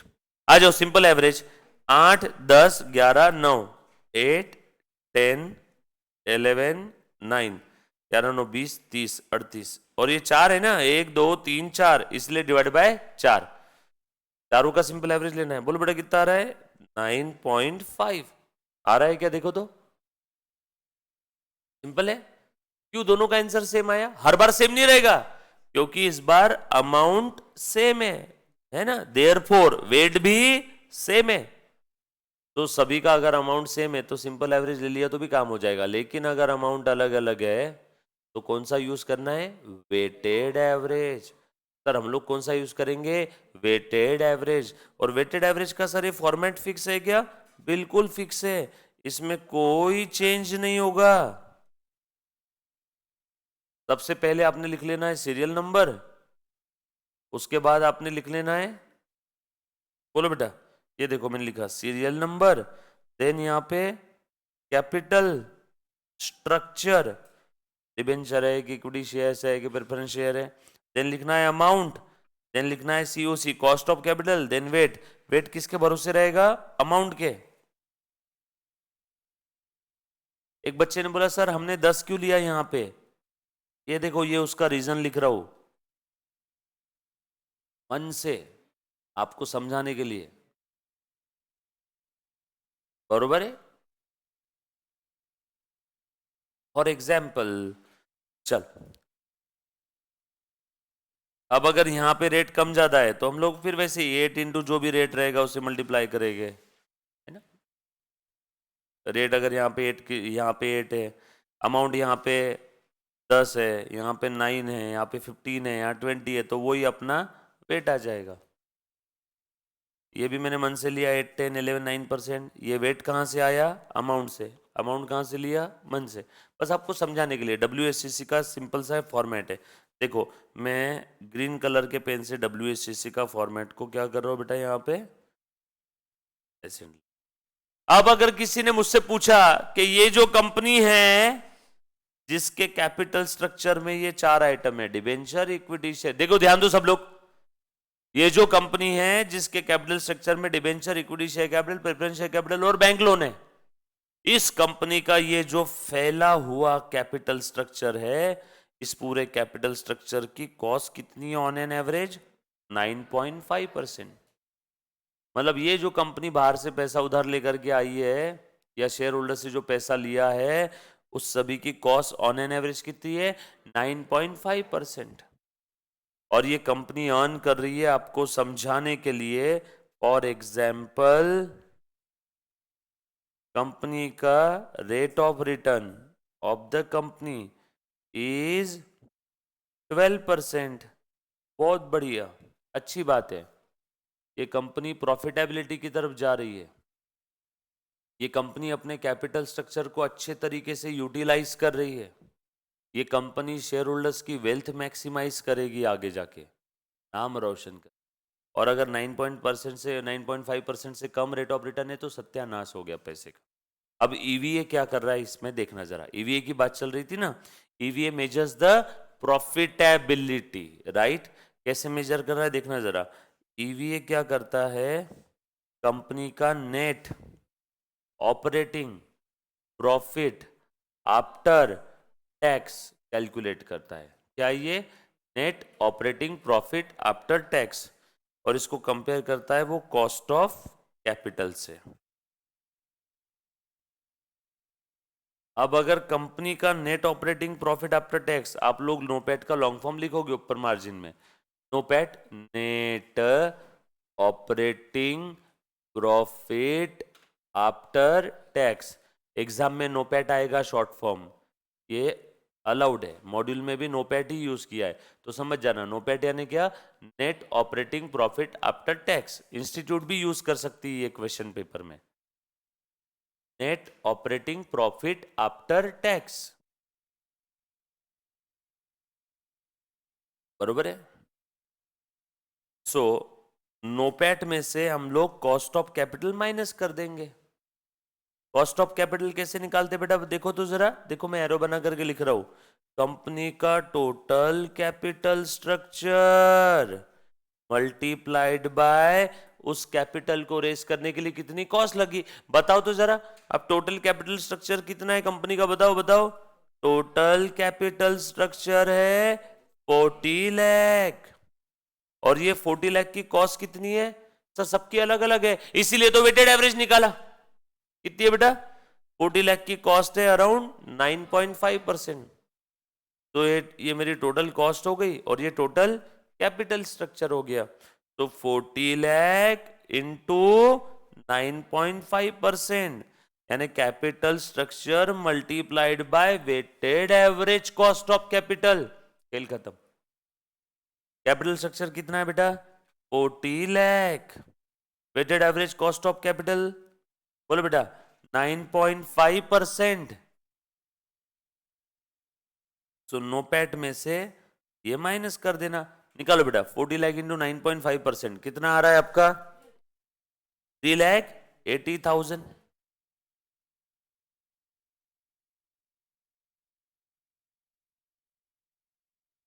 आपको समझाने के लिए, फॉर एग्जाम्पल ये है 5 लाख रुपीज। फॉर एग्जाम्पल ऐसा लिखो, मैंने मन से लिया है फॉर एग्जाम्पल। बताओ ईवीए कितना आया बेटा? 1,20,000 लिखा सभी ने। सो इकोनॉमिक वैल्यू एडेड यहां पे पॉजिटिव है क्या? Yes, means company utilizing their capital funds in a proper way. Share holders की वेल्थ मैक्सिमाइज कर रहे हैं लोग। अब आपका सवाल मन में काफी सारे बच्चों के आ रहे हैं, सर नोपैट क्या चीज है, कैसे निकालना है? ये हम लोग आगे के टॉपिक में देखेंगे। नोपैट का अगर किसी को फॉर्मूला चाहिए तो ऐसा मैं लिख के दे देता हूं, profit after tax plus interest net of tax. But ये कैसे निकालते, क्या निकालते, सब आगे के टॉपिक में आएगा, वरना हमारा टॉपिक चेंज हो जाएगा पूरा। सर इंस्टीट्यूट फिर ऐसे क्यों करती है? फर्स्ट टॉपिक के अंदर में दे दिया, सिर्फ थोड़ा सा इंट्रोडक्शन दिया, एक्चुअल में इसके ऊपर 8-10 पन्नों का आना चाहिए, थेरी प्रैक्टिकल पूरा। वो आगे के टॉपिक्स में आएगा, don't worry. Plus interest, I interest net of tax, इसको ऐसे पढ़ते, interest net of OFF of tax. Sir मतलब मान लो इंटरेस्ट आया 100, टैक्स रेट है 30%, तो इंटरेस्ट नेट ऑफ टैक्स कितना आया 70। 1 माइनस 0.3 0.7, 0.7 इंटू 100 70। तो प्रॉफिट आफ्टर टैक्स में interest net of tax add कर दो। अरे सर हम तो पहली बार देख रहे हैं प्रॉफिट में आप इंटरेस्ट ये खर्चा ऐड कर रहे हो। अरे मुझे कौन सा प्रॉफिट चाहिए, ऑपरेटिंग प्रॉफिट। ऑपरेटिंग प्रॉफिट यानी कंपनी के मेन ऑपरेशन से जो प्रॉफिट हुआ, मतलब उस प्रॉफिट्स में से फिनेंशियल चार्जेस माइनस नहीं होने चाहिए। लेकिन प्रॉफिट आफ्टर टैक्स में से तो फिनेंशियल चार्जेस माइनस हो जाते हैं, तभी तो पैट आता है ना, इसलिए मैंने वापस ऐड बैक कर दिया। सर तो फिर सिर्फ फिनेंशियल चार्जेस ऐड बैक करो ना, इंटरेस्ट नेट ऑफ टैक्स क्यों किया? क्योंकि प्रॉफिट आफ्टर टैक्स भी तो नेट ऑफ टैक्स ही है। प्रॉफिट आफ्टर टैक्स क्या है? ये नेट ऑफ टैक्स है। सर नेट ऑफ टैक्स मतलब टैक्स माइनस करने के बाद, तो प्रॉफिट टैक्स माइनस करने के बाद वाला है, तो उसमें जो फिगर मुझे ऐड करना है वो भी टैक्स माइनस करने के बाद वाली ऐड करना है। आलू में आलू ऐड कर सकता हूं, आलू में कांदा थोड़ी ना ऐड कर सकता हूं, इक्वल फुटिंग पे होना चाहिए ना। प्रॉफिट ये कौन सा है, आफ्टर टैक्स है या बिफोर टैक्स? After tax. तो मैंने उसमें इंटरेस्ट भी कौन सा ऐड किया, आफ्टर टैक्स। कुछ बात समझ में आई क्या? चलू आगे, छोड़ो ना, अभी देखने की जरूरत नहीं है आपको। अगर आपने नहीं भी लिखा ये तो भी चलेगा, बस इतना ध्यान रखो ऑपरेटिंग प्रॉफिट आफ्टर टैक्स क्या होता है हम लोग देखेंगे आगे डिटेल। अभी बस मेरा आपको समझाने का मुद्दा बस ये इतना सही था, कैपिटल स्ट्रक्चर और WACC। तो नोपैड में से कॉस्ट ऑफ कैपिटल माइनस कर दूं तो क्या मिलेगा, EVA। अब आपका सवाल, सर EVA का मतलब बताया, कैसे निकालते वो बताया, कौन यूज करता है EVA? Banking company. सर क्यों, लोन देना कि नहीं देना, ये देखते समय बैंकिंग कंपनी सामने वाले कंपनी का या एंटिटी का EVA स्टडी करती है और चेक करती है EVA पॉजिटिव है क्या। सर EVA का मतलब क्या है? EVA का मतलब ये है आपने जिन जिन सोर्सेस से, ध्यान से सुनना, EVA का मतलब है आपने जिन जिन सोर्सेस से पैसा रेस किया, वो सोर्सेस पे आप कितना पैसा कितना खर्चा कर रहे हो, कॉस्ट ऑफ कैपिटल वो सोर्सेस की कॉस्ट होगी ना। तो आपने जहां जहां से पैसा रेस किया उसकी जो कॉस्ट है, आप उस कॉस्ट से ज्यादा ऑपरेटिंग प्रॉफिट अर्न कर रहे हो, तो खेल खत्म, आपका EVA पॉजिटिव। और अगर आपका EVA निगेटिव आया, मतलब आपकी कॉस्ट ज्यादा है और अर्निंग कम है, तो EVA क्या आ जाएगा, निगेटिव। तो ऐसी कंपनी जिसका EVA निगेटिव है, बैंक उसको लोन कतई नहीं देगी, भले उसका प्रॉफिट कुछ भी हो। EVA निगेटिव आ गया तो बैंक उसको लोन देगी क्या? No. EVA is one of the criteria to be studied by the bank before disbursement of loan। Bank loan देना कि नहीं देना कैसे डिसाइड करती है, EVA का स्टडी करके। कुछ बात समझ में आई? और EVA मतलब क्या, आसान भाषा में आपके कॉस्ट ऑफ कैपिटल से आपका अर्निंग ज्यादा है तो EVA पॉजिटिव, अदरवाइज निगेटिव। कुछ बात समझ में आई? अब कॉस्ट ऑफ कैपिटल क्या है, इसके लिए सेपरेट टॉपिक है। कैपिटल स्ट्रक्चर क्या है, इसके लिए सेपरेट टॉपिक है। ये दोनों भी आपके पूरे बड़े बड़े 2 टॉपिक आगे आने वाले हैं। ये है आपका कैपिटल स्ट्रक्चर, कितना है कैपिटल स्ट्रक्चर, 40 लाख। और ये है आपका कॉस्ट ऑफ कैपिटल। ये हर एक चीज आप कैलकुलेट करोगे, 8% निकालना है, ये 10% कैसे आए निकालना है, ये निकालना है। ये है आपका again separate chapter cost of capital. एक सेपरेट चैप्टर है जिसका नाम है कैपिटल स्ट्रक्चर। आ जाओ, उसके बाद थोड़ा सा आगे बढ़ते हैं। तो ध्यान से सुनना बेटा सब लोग। So EVA measures the profit by deducting the cost of loan capital in arriving at the profit, but there is no similar deduction for the cost of shareholders। Sir cost of share holders और deduction no मतलब, अरे कभी आपने देखा गया income tax के point of view से dividend को हम लोग डिडक्शन बोल के यूज करते हैं क्या, या P&L के डेबिट में कभी आपने डिडक्शन देखा? चार्जेस शेयर होल्डर्स के डिविडेंड को मतलब या फिर शेयर होल्डर्स को जो देते हैं डिविडेंड, उसको कभी as a charge against profit देखा गया? नो। इसलिए यहाँ पे लिखा है, देखो क्या लिखा है, no similar deduction for the cost of share holders. आपने पैसा उधार लिया तो इंटरेस्ट को हम लोग पी एंड एल के डेबिट में लिखेंगे, लेकिन डिविडेंड ये पी एंड एल के डेबिट में कभी नहीं दिखेगा। किसी ने आज तक देखा प्रॉफिट एंड लॉस के डेबिट में डिविडेंड? नो, क्योंकि डिविडेंड ये डिडक्शन है ही नहीं, वो क्या है, अप्रोप्रिएशन ऑफ प्रॉफिट है। यस और नो? आ जाओ। Critics of the conventional approach point out that the business will not make a profit in an economic sense unless it covers the cost of all capital invested, including shareholders funds. अब मैं आपको पूरा इसके पीछे का logic बता, वैसे less important है बट फिर भी एक बार समझ लो। कुछ लोगों का ऐसा कहना है, अब आप बोलेंगे कि सर ये ईवीए कॉन्सेप्ट ही क्यों आया, जब हम लोग प्रॉफिट एंड लॉस अकाउंट बना ही रहे हैं। प्रॉफिट एंड लॉस अकाउंट से क्या समझ में आएगा आपको? प्रॉफिट। तो सर वो प्रॉफिट देख करके डिसाइड कर लो ना, फिर काहे ईवीए ईवीए जबरदस्ती लगा रखे हो।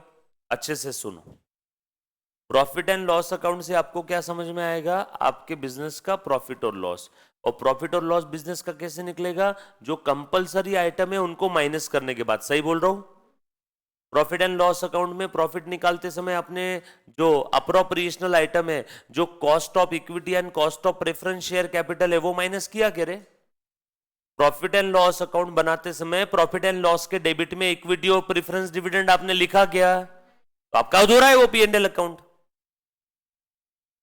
कुछ फिलोसोफर का कहना है कि जब भी आप कॉस्ट कैलकुलेट करो तो उस कॉस्ट में सब कवर होना चाहिए। सर सब मतलब लोन का पैसा लिया तो उसकी कॉस्ट क्या है? इंटरेस्ट। खैर वो तो आ जाती है पीएनएल में, डन। बट शेयर होल्डर्स का जो हमने पैसा लिया है उसकी कॉस्ट क्या है? डिविडेंड। ये प्रॉफिट एंड लॉस अकाउंट में आती है क्या? नो। तो क्या फायदा फिर? तो कुछ लोगों का कहना है सारी कॉस्ट कवर होनी चाहिए, उसके लिए क्या आया? ईवीए। देखो ईवीए में सारी कॉस्ट आई क्या? लोन भी आया, इक्विटी शेयर्स की भी कॉस्ट आई, प्रेफरेंस शेयर्स की भी कॉस्ट आई। यस और नो? तो समझ में आया क्यों देख रहे? पक्की बात। और सही कहना है विचारों का, ये भी तो कॉस्ट है। आपने पी एंड एल में नहीं लिखा, वो आपका गलती या आपके अकाउंटिंग का लिमिटेशन, बट एक्चुअल में कॉस्ट है ना। आपने प्रॉफिट तो अर्न कर लिया, प्रॉफिट अर्न कर लिया, आपका 1 करोड़ रुपया प्रॉफिट हो गया, बरोबर है पी एंड एल अकाउंट के हिसाब से, लेकिन फिर भी आपका ईवीए नेगेटिव आ सकता है। सर कैसे? अरे उस प्रॉफिट में अभी तक के डिविडेंड वाली कॉस्ट माइनस हुई क्या? डिविडेंड माइनस करने के बाद तो प्रॉफिट जीरो या माइनस में भी जा सकता है।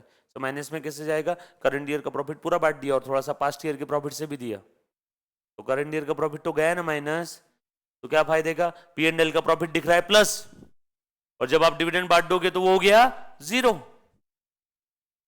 कुछ बात समझ में आ रही है? इसीलिए हम लोग ईवीए को as a decision making criteria मानते। यस और नो? सो आसान भाषा में एक सेंटेंस में ईवीए को कंक्लूड कर रहा हूं। ईवीए ये चेक करता है कि आपने आपका cost of capital cover up किया कि नहीं किया। आप जो भी प्रॉफिट अर्न कर रहे हो, क्या वो प्रॉफिट आपकी सारी कॉस्ट माइनस करने के बाद का है क्या कि नहीं है? ये चेक करना है। ये हम लोग कैसे चेक कर रहे हैं? With the help of EVA, है ना। सो ईवीए चेक करता है क्या कंपनी ने अपनी सारी कॉस्ट ऑफ कैपिटल रिकवर की कि नहीं की। सारी मतलब ओन फंड की भी कॉस्ट और लोन फंड की भी cost. Own fund share holders fund, loan fund जो बोरोड कैपिटल है, क्योंकि पीएनएल में तो सिर्फ बोरोड फंड की कॉस्ट दिखती है डेबिट में। ओन फंड की कॉस्ट कभी देखी है पीएनएल में किसी ने? तो पीएनएल तो अधूरा है, कोई काम का नहीं मेरे। इसीलिए मैंने कौन सा कॉन्सेप्ट लेके आया? ईवीए।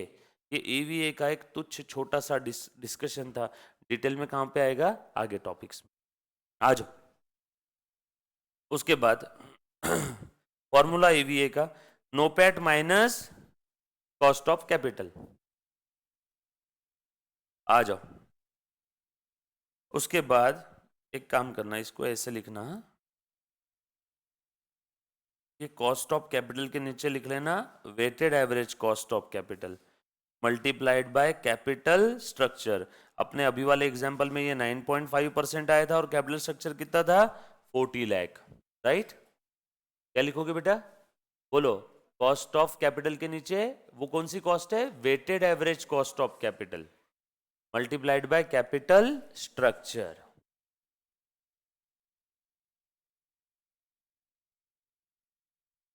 ये देखो नीचे भी एक छोटू सा एग्जांपल दिया है, हमने ऑलरेडी एग्जांपल ले लिया है, इन्होंने तो यहाँ WACC से भी निकाल के दे दिया। नोपेट दे दिया 20 crore, capital employed total capital structure कितना है 150 करोड़, तो 150 करोड़ मल्टीप्लाइड बाय WACC 12%, और नोपेट कितना दिया है 20 करोड़, तो 20 माइनस इन ब्रैकेट 12% इंटू 150 कितना है आंसर 2 करोड़। ईवीए पॉजिटिव आए। जैसे जैसे कंपनी का ऑपरेटिंग प्रॉफिट बढ़ेगा वैसे वैसे ईवीए बढ़ेगा। अब ये तो दूध पीता बच्चा भी बताएगा ना, इस फॉर्मूला में ऑपरेटिंग प्रॉफिट प्लस है ना, जैसे जैसे ये बढ़ेगा आंसर बढ़ेगा कि नहीं बढ़ेगा, यस और no. Additional capital is invested in the project that gives higher returns than the cost of procuring new capital. हाँ, अगर हमारे किसी प्रोजेक्ट का रिटर्न ज़्यादा है as compare to cost of procuring fund, EVA बढ़ेगा। और पता चला हम लोग पैसा रेस कर रहे हैं, कॉस्ट ऑफ फंड्स है 12% और प्रोजेक्ट में लगा रहे हैं 11%, ईवीए कम हो जाएगा। अनप्रोडक्टिव कैपिटल इज लिक्विडेटेड, मतलब क्या रे बेटा, ऐसा अनप्रोडक्टिव कैपिटल अब जिसका मुझे कोई काम नहीं है, रीपे कर दो। इसीलिए कॉन्सेप्ट है आपके कंपनी लॉ में बायबैक, इसीलिए कॉन्सेप्ट है redemption of debenture, redemption of preference share, buyback of equity share. पैसा तो लेकर के बैठ गए, पैसे का कोई यूज ही नहीं है, अनप्रोडक्टिव कैपिटल है, क्या कर दो उसको, लिक्विडेट कर दो, यानी रिपे कर दो। लिक्विडेट करना मतलब कैश में कन्वर्ट करना, हाँ, कैश में कन्वर्ट करके रिपे कर दो शेयर होल्डर्स को, या जिस किसी बैंक से या किसी से लिया होगा तो, यस और नो। बट ये कब करना है, अगर उसका कोई यूज नहीं है तो। देन मार्केट वैल्यू एडेड, क्या है बेटा मार्केट वैल्यू एडेड, बोलो। नाम में मीनिंग छुपा हुआ है, MVA मार्केट वैल्यू एडेड का मतलब होता है market value of the share of company minus book value of the share of the company. किसी कंपनी के शेयर का बुक वैल्यू है 50 रुपए, मार्केट वैल्यू है 60 रुपीज, तो बताओ मार्केट वैल्यू एडेड कितना आया 10। मार्केट वैल्यू एडेड कितना आया 10। कंपनी के शेयर का बुक वैल्यू 50, मार्केट वैल्यू 60, तो मार्केट वैल्यू एडेड 10, MVA 10 पर शेयर। MVA पॉजिटिव होना अच्छी बात है या निगेटिव, पॉजिटिव। जितना मार्केट वैल्यू, अच्छा मार्केट वैल्यू एडेड ज्यादा कब रहेगा, जब किसी कंपनी का मार्केट शेयर ज्यादा रहेगा। उस कंपनी के शेयर अगर प्रीमियम पे सेल हो रहे हैं सेकेंडरी स्टॉक मार्केट में, तो उस कंपनी का MVA ज्यादा रहेगा, यस और नो। अब सर आपने दो टर्म बताई, market value added is equal to market value minus book value, तो दोनों का मतलब क्या है, देखो बेटा यहां पे लिख लेता हूं, market value minus book value of share is equal to market value added. Market value कहां से समझेगा, सेकेंडरी मार्केट से। बुक वैल्यू कहां से समझेगा, बुक से। सर बुक म्हणजे books of accounts. Sir books of account से कैसे वैल्यू निकालेंगे, बहुत सिंपल है, ध्यान से सुनना। एसेट माइनस लाइबिलिटी, एसेट थी 100, लाइबिलिटी थी 20 की, तो नेट एसेट कितनी आ गई 80, नेट एसेट 80, और उस कंपनी में नंबर ऑफ शेयर्स थे आपको समझाने के लिए 10, तो बुक वैल्यू पर शेयर कितना आया 8, कैसे आया 80 डिवाइडेड बाय 10, सिंपल है। कंपनी की बैलेंस शीट में एसेट थी 100 की, कंपनी के बैलेंस शीट में लायबिलिटी थी, सर क्या फालतू बात कर रहे हो, बैलेंस शीट की एसेट और लायबिलिटी साइड टैली होती है। अब ये लायबिलिटी मतलब कौन सी लायबिलिटी है, थर्ड पार्टी लायबिलिटी, इसमें ओनर्स फंड नहीं है, जो इंटरनल लायबिलिटी है वो नहीं है, जो बाहर वालों को देना है वो, सही है ना प्रगति, हाँ। चलो आगे, तो जब भी मैं बात करूं अकाउंट्स और एफएम में सिर्फ वर्ड यूज करूं लायबिलिटी, तो समझ जाना I am talking about third party liability, जो बाहर वालों को देना है। जब भी मैं बात करूं इंटरनल लायबिलिटी, तो समझ जाना शेयर होल्डर्स फंड्स की बात करो, इक्विटी और preference share holders funds, yes और नो, क्लियर। चलो आगे, एक बच्चे ने बोला सर 1 - t क्या है? पिछले में जो देखा था 1 - टैक्स रेट, 1 - टैक्स रेट थोड़ी देर पहले जो मैंने ईवीएम में बताया था, शायद उसका डाउट है। आ जाओ, तो market value of the share minus book value of the share is equal to क्या आ गया? Market value added. लिख लिया है सभी ने? इसको स्क्रॉल करूं, आ जाओ। P is the market value, K is the total amount of the capital invested in the firm। Sir यहाँ पे तो बोल रहा है बुक वैल्यू को कैपिटल। अरे बाबा, असेट माइनस लाइबिलिटी क्या होता है? कैपिटल। बट हम लोग कैपिटल नहीं बोलेंगे, हम लोग बोलेंगे उसको net asset value. Asset minus liability बचपन में अकाउंटिंग इक्वेशन पढ़ा था ना, asset minus liability is equal to capital, या फिर हम लोग एफएम में बोलेंगे उसको नेट असेट। नीचे एक सिंपल सा एग्जांपल दिया हुआ है कि शेयर होल्डर्स का इक्विटी का अमाउंट $7,50,000 है। Company ons 5,000 preferred shares and 1 lakh common shares outstanding. The present market value of the common share is 12.5 per dollar and $100 per share for the preferred stock. Market value of the common share कितना आ गया? 1 lakh into market value लेना है। Market value की बात आ रही है तो number of share multiplied by market value, बरोबर है क्या? Market value of the preferred stock भी ले लिया, तो ये आ गया मेरा market value. Market value total market value आ गया 1,17,50,000, और इसमें से हम लोग बुक वैल्यू माइनस कर देंगे। बुक वैल्यू कितना दिया है बेटा? 7,50,000। यही है ना? Share holders equity amounts to 750 and 5,000 preferred stock and 1 lakh common shares. अच्छा, दोनों मिला करके आ गया, तो इसमें से 1750 में से 750 माइनस कर दिया। छोड़ो ना, ये लिखो बुक वैल्यू, और ऐसा लिखो given in the question, given in the question. और ये क्या है? Market value. तो मार्केट वैल्यू कैसे निकाला जरा बताना तो? $17,50,000 कैसे निकाला बताना तो सर? सिंपल है, equity share multiplied by market value M plus preference share multiplied by market value M plus number of preference share multiplied by market value MRC। आ गया 17,50,000। क्लियर? सिंपल है। अगेन MVA भी आ गया, आने वाला है। Market financial distress, market financial distress and market financial insolvency, या आसान भाषा में सिंपल वर्ड्स में financial distress and financial insolvency. चलो अब मैं सवाल पूछता हूँ आपसे, कौन बच्चा ट्राई करेगा? फिनेंशियल डिस्ट्रेस यानी क्या होता है? आप बताओ बेटा, लास्ट बेंच। हाँ, very good. Difficulty in repayment, payment नहीं, repayment of debt. And financial insolvency मतलब अनेबल टू पे डेट। ज्यादा वर्स्ट क्या है? Financial insolvency. जो बच्चे लेट आए थे, आज स्टार्टिंग का लेक्चर सुन लेना बेटा एक बार, पहले 5-10 मिनट का। डन? ये देखा बेटा हमने, financial distress where a company, ये तो देखो मत, अभी सुन लो अच्छे से। Where a company can not meet or has a difficulty in paying of its financial obligation, distress है, and organisation can no longer meet its financial obligation, तो क्या हो गया? Financial insolvency. याद रहेगा सभी को?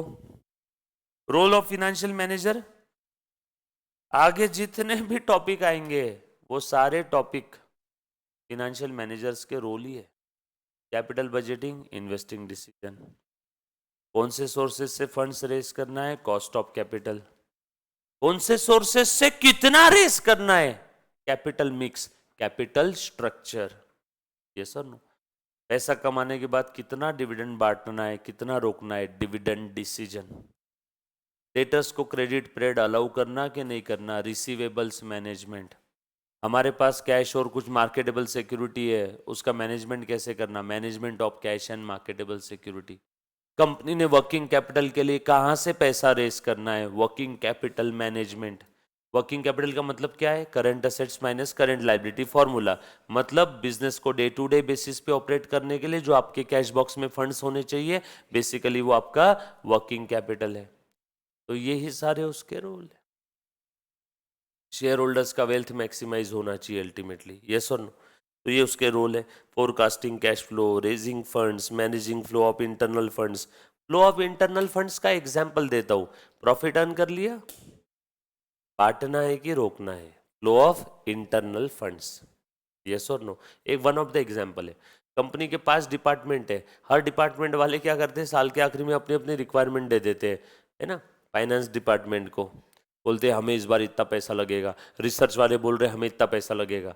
फाइनेंस वाला हर डिपार्टमेंट को उतना पैसा दे देगा क्या जितना उसने मांगा है? नो, डिसाइड करेगा ना flow of internal funds.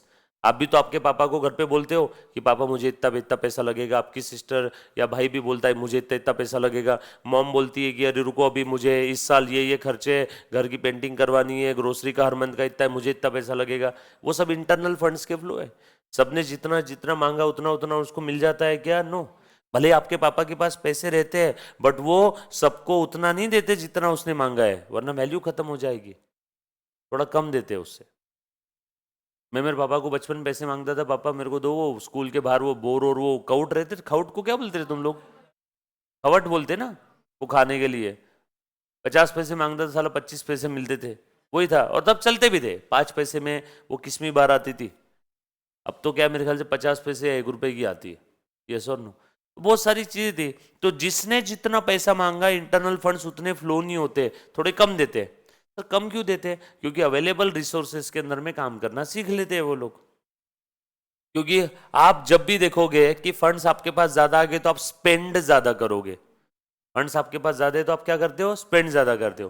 Funds आपके पास कम है तो आप क्या करोगे? उसको प्रॉपर यूटिलाइज करोगे, सामने वाले से बार्गेन करोगे, इतना नहीं इतने में कर दो, है ना। तो बस वो सिंपल सा उसके पीछे लॉजिक है। तो किसको कितना पैसा देना है, आसान भाषा में flow of internal funds. Example है to facilitate the cost control. Cost control, cost cutting के बारे में हमने देखा है। कॉस्ट कंट्रोल ऑब्लिक नहीं, cost control and cost cutting. To facilitate pricing of the product lines and services. Forecasting profit, measuring required return. Required return क्या है? अब हमने पैसा तो रेस कर लिया, अब हमारी कॉस्ट ऑफ कैपिटल रिकवर करने के लिए किस रेट ऑफ रिटर्न से हमें अर्न करना है, required rate of return.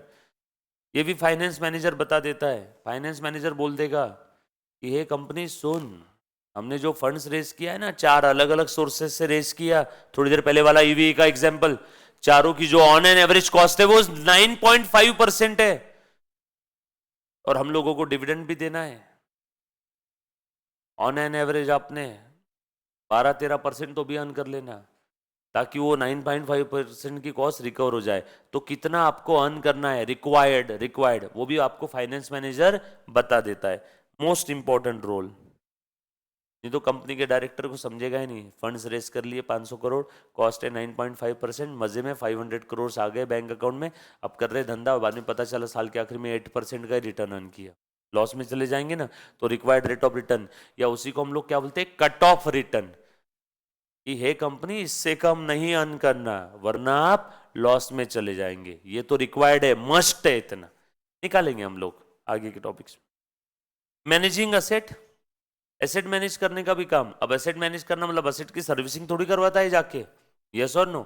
Asset manage करना मतलब आपने एसेट खरीद के लेके आ गए, एसेट के लिए कॉस्ट लगाए बेटा आपको, अब उस एसेट से आपको कितने कैश के इनफ्लोज हो रहे हैं फ्यूचर में। हमने देखा ना एग्जांपल, एक प्रोजेक्ट में इतना इन्वेस्टमेंट किया, फ्यूचर में इतने इतने कैश फ्लो हो रहे, उन सभी का प्रेजेंट वैल्यू हमने निकाल लिया। तो हम लोग देख रहे हैं कि कौन सी एसेट हमने हमारे पास रखना है और कौन सी एसेट बेच करके आउटसोर्स कर दो काम। पता चला आपने एक असेट लेके आई, वो असेट क्या करती है, गन्ने से गन्ने का जूस बनाती है, और उस जूस से वो शुगर मैन्युफैक्चरिंग कंपनी शुगर बनाती है। फाइनेंस मैनेजर ने कैलकुलेट किया और उसके कैलकुलेशन के हिसाब से वो बोल रहा है भैया एक काम करो, ये गन्ने का जूस बनाने वाली मशीन बेच दो और आउटसोर्स कर दो ये काम, किसी से बना बनाया जूस लो, डायरेक्ट शक्कर बनाओ। उसने पूछा ऐसा क्यों? क्योंकि ये गन्ने का जूस बनाने वाली मशीन के लिए जो कॉस्ट हमारी लग रही है उससे सस्ते में तो हम लोग किसी को आउटसोर्स करके डायरेक्ट जूस खरीद लेंगे। कुछ बात समझ में आई क्या? काफी लोग आज के टाइम पे, शहरों के लोग क्या करते हैं, हम लोग क्या करते हैं, गांव में खेत से हमारे गेहूं आते, वो गेहूं को हम लोग आटा चक्की में पिसवाते, उसका आटा बना के लेके आते, 2-3 और ग्रेन के आटा पिसवाते, वो एक प्रॉपर मिक्स में आटे में करके मल्टीग्रेन आटा। सब ये प्रोसेस घर की है। शहरों में लोगों के पास टाइम नहीं है इतना, क्यों? क्योंकि वो अर्न कर रहे हैं ना, उतने समय में वो काम कर लेते, जॉब कर लेते, तो लोग रेडीमेड आशीर्वाद का आटा खरीद लेते। तो शहरों के लोगों के हिसाब से क्या ज्यादा अच्छा है? क्योंकि जितने समय में वो गेहूं लाके मिक्स करके वो आटा पिसवाने देगा, फिर वो पिसवाने के लिए, पिसवाना होने के बाद वापस लेके भी आएगा ना फ्लोर मिल से, तो उतने समय में बोलता मैं ऑफिस का काम कर लूँ, कुछ और कर लूँ, प्रोडक्टिव कर लूँ, या सो जाऊँ, आराम भी कर लूँ, तो भी मैं फायदे में रहूंगा। तो वो लोग क्या करते हैं, ऐसे कंपेयर करते हैं। हम लोग भी अब गांव के अंदर में आदमी के पास ना मॉल है, ना मल्टीप्लेक्स है, ना घूमने के लिए अच्छे रोड है, ना शॉपिंग मार्केट है, कुछ नहीं है, तो आदमी करेगा क्या? ये सुनो, इसलिए गांव में भी देखो आबादी ज्यादा रहती है, एक एक के 2-2 3-3 बच्चे रहते हैं, कुछ काम ही नहीं है जीवन में। शहरों में देखो एक बच्चा, वो भी मुश्किल से होता है 50 बार डॉक्टर की अपॉइंटमेंट लेने के बाद, क्योंकि स्ट्रेस बहुत है। शहरों में लोगों को स्ट्रेस बहुत है, और वो बदले में क्या सोचते हैं कि इतना टाइम में अगर ऑफिस का कुछ काम कर लूं, किसी का आउटसोर्स किया हुआ काम देख लूं, या ना, तो उससे मैं पैसा अर्न कर लूंगा। तो हर बार आपको यहाँ पे भी जब आप डिसीजन लोगे, तो डिसीजन लेते समय आपने क्या देखना है कि मेरी खुद की मशीन ला करके खुद का मैं वो शुगर केन जूस मैन्युफैक्चर करूं, या रेडीमेड बाय कर लूं। इसको बोलते हैं मेक और बाय डिसीजन। क्या बोलते हैं? मेक, खुद का बनाऊं, या रेडीमेड बाय कर लूं। मेक और बाय डिसीजन कहां पे आएगा? कैपिटल बजटिंग में। मेक और बाय, या तो खुद का बनाना या तो रेडीमेड खरीद लेना। ये सुन, आ जाओ। ये सारी चीजें किसके रोल है बेटा? है फिनेंशियल मैनेजर के। एंड मैनेजिंग द फंड्स, वो तो उसका परम धाम है। ये हमने देख लिया है पूरा, टाइम वैल्यू ऑफ मनी, फिर से देखने की जरूरत नहीं है। क्वेश्चन नंबर 1 का आंसर बताना मुझे फटाफट से, एमसीक्यू के अंदर में, फटाफट से। हाँ, dash is the life blood of the business, finance. Shareholders' wealth in a firm is represented by,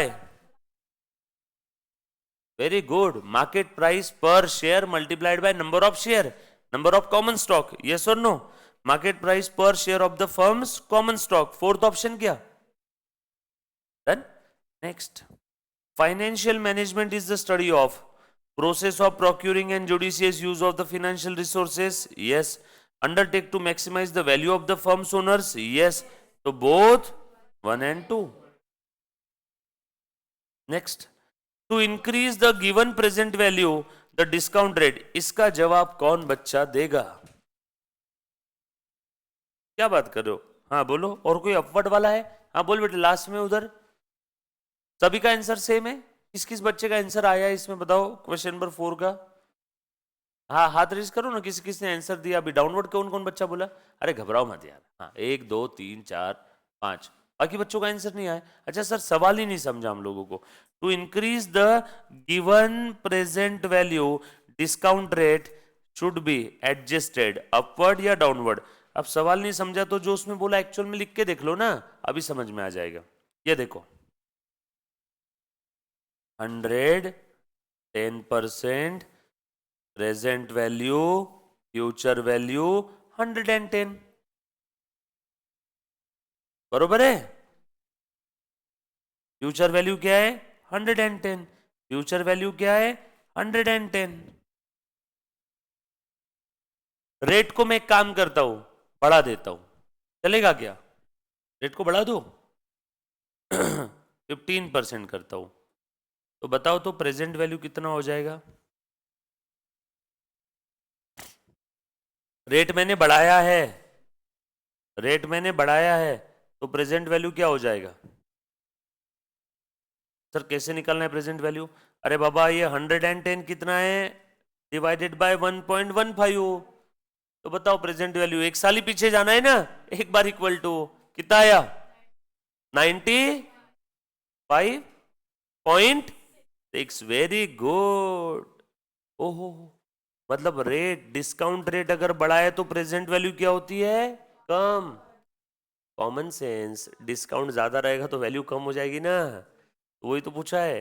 to increase the given present value, उल्टा मैंने यहाँ पे रूल बना दिया, डिस्काउंट रेट अगर आप बढ़ाओगे तो आपका प्रेजेंट वैल्यू कम होगा। उल्टा उल्टा, प्रेजेंट वैल्यू अगर बढ़ाना चाहते हो, प्रेजेंट वैल्यू अगर बढ़ाना चाहते हो तो डिस्काउंट रेट को क्या करना है? कम। ये दो रूल हो गए। बार बार आपको चेक करने की जरूरत है कि ऐसा एग्जांपल लिख के। अब समझा सवाल क्या था? लिख लो और टिक करो। अब इसमें 2 क्वेश्चन हो गए आपके, 2 नहीं 4 बन गए, ऊपर नीचे प्रेजेंट वैल्यू, डिस्काउंट रेट। हो सकता है आपको, देखो इस बार प्रश्न में ये दिया हुआ है प्रेजेंट वैल्यू इंक्रीज करना है, तो ये क्या करना है? डिस्काउंट रेट कम करना है, ये पूछा था ना। अगली बार हो सकता है ये दे देंगे, डिस्काउंट रेट कम हुआ तो प्रेजेंट वैल्यू बढ़ेगा। हो गए 2 क्वेश्चन। ऐसे ही ऊपर वाले के लिए 2 क्वेश्चन, टोटल 4 एमसीक्यू बन गए इसमें। क्लियर? तो ये वाला था अपना था क्वेश्चन नंबर 4। डिस्काउंट रेट क्या करना है? कम। राइट। चलो आगे। एक हमने एग्जांपल सॉल्व करके देख लिया। Done. Okay, all set.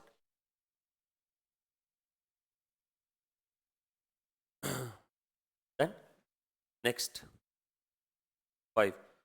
Long run objective of the financial management is maximize the shareholders value और value of the firm. Value of the firm बढ़ेगा तो ultimately thereby shareholders का भी wealth बढ़ेगा ना। Profit maximisation नहीं बोल रहा हूं, value of the firm. Value of the firm बढ़ेगा तो शेयर होल्डर्स का वेल्थ मैक्सिमाइज। अपने इस पहले टॉपिक का सबसे पहले पॉइंट का सबसे पहले पैराग्राफ का डायग्राम है ना। Maximize the value of the firms और maximize the value of the firms shares. Number of कैसे निकालेंगे? Number of share multiplied by common stock यानी shares, number of shares multiplied by market value per share. Financial management is concern with investment decision, finance, dividend, all of the above.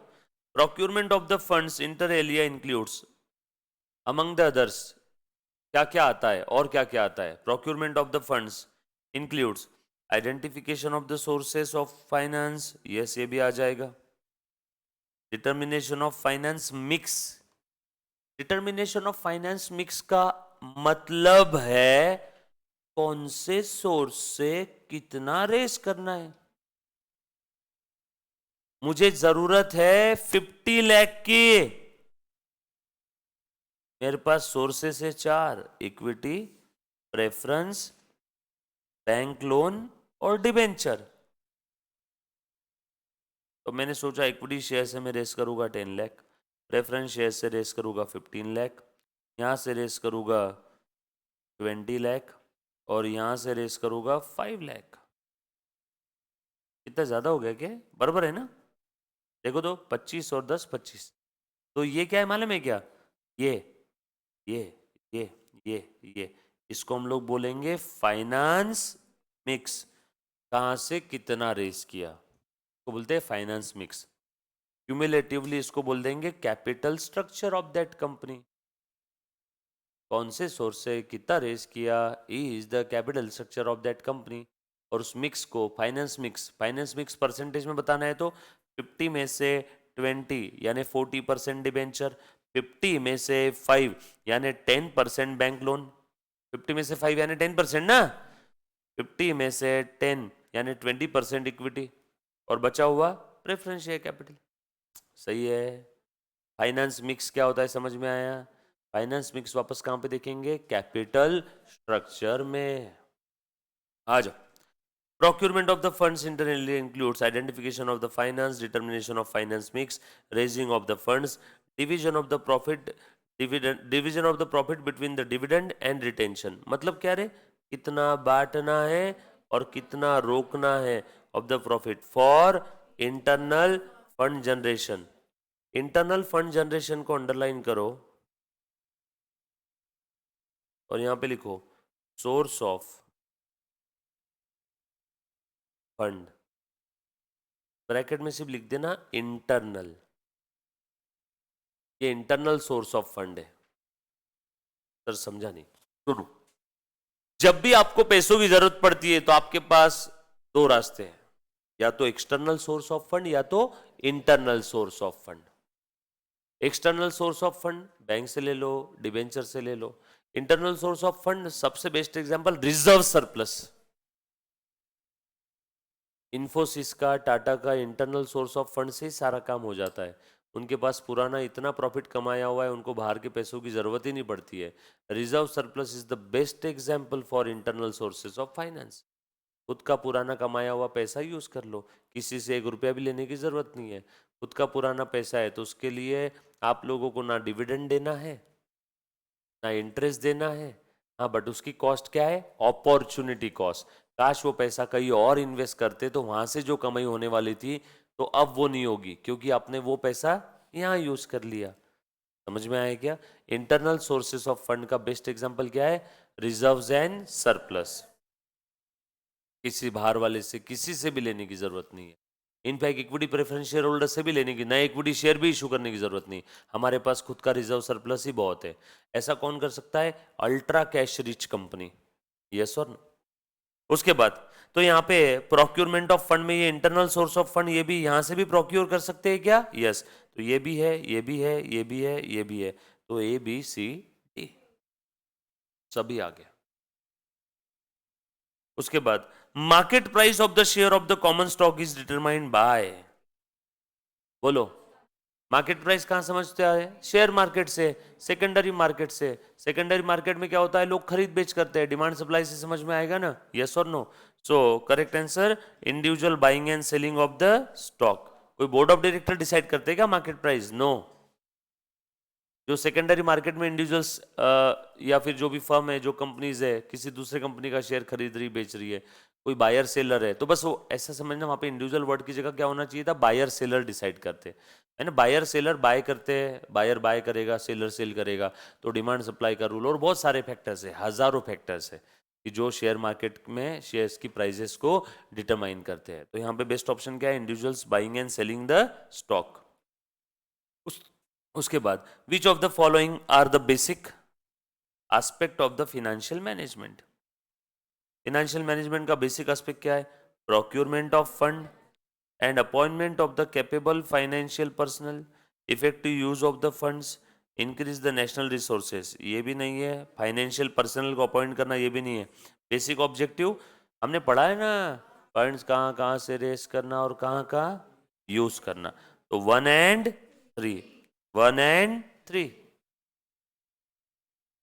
Focal point of the financial management in a firm is, बोलो बेटा, the number and types of the products or services provided by the firm। Financial management में important point क्या है? Minimization of the amount of taxes paid by the firm? No. Creation of value for the share holder? Yes. Wealth maximization. और fourth वाला क्या है? Profit maximization. But focal point क्या रहेगा हमारा? Wealth maximization. Focal point, focus, एक जगह focus कर। साइंस वाले बच्चे होंगे तो उन्होंने फोकल पॉइंट निकाला होगा लैब के अंदर में। फोकल पॉइंट निकालते थे ना, कॉनकेव मिरर, कॉन्वेक्स मिरर, फिर इसमें से आप देखते थे ऐसे। ये सुन, खैर छोड़ो, आ जाओ।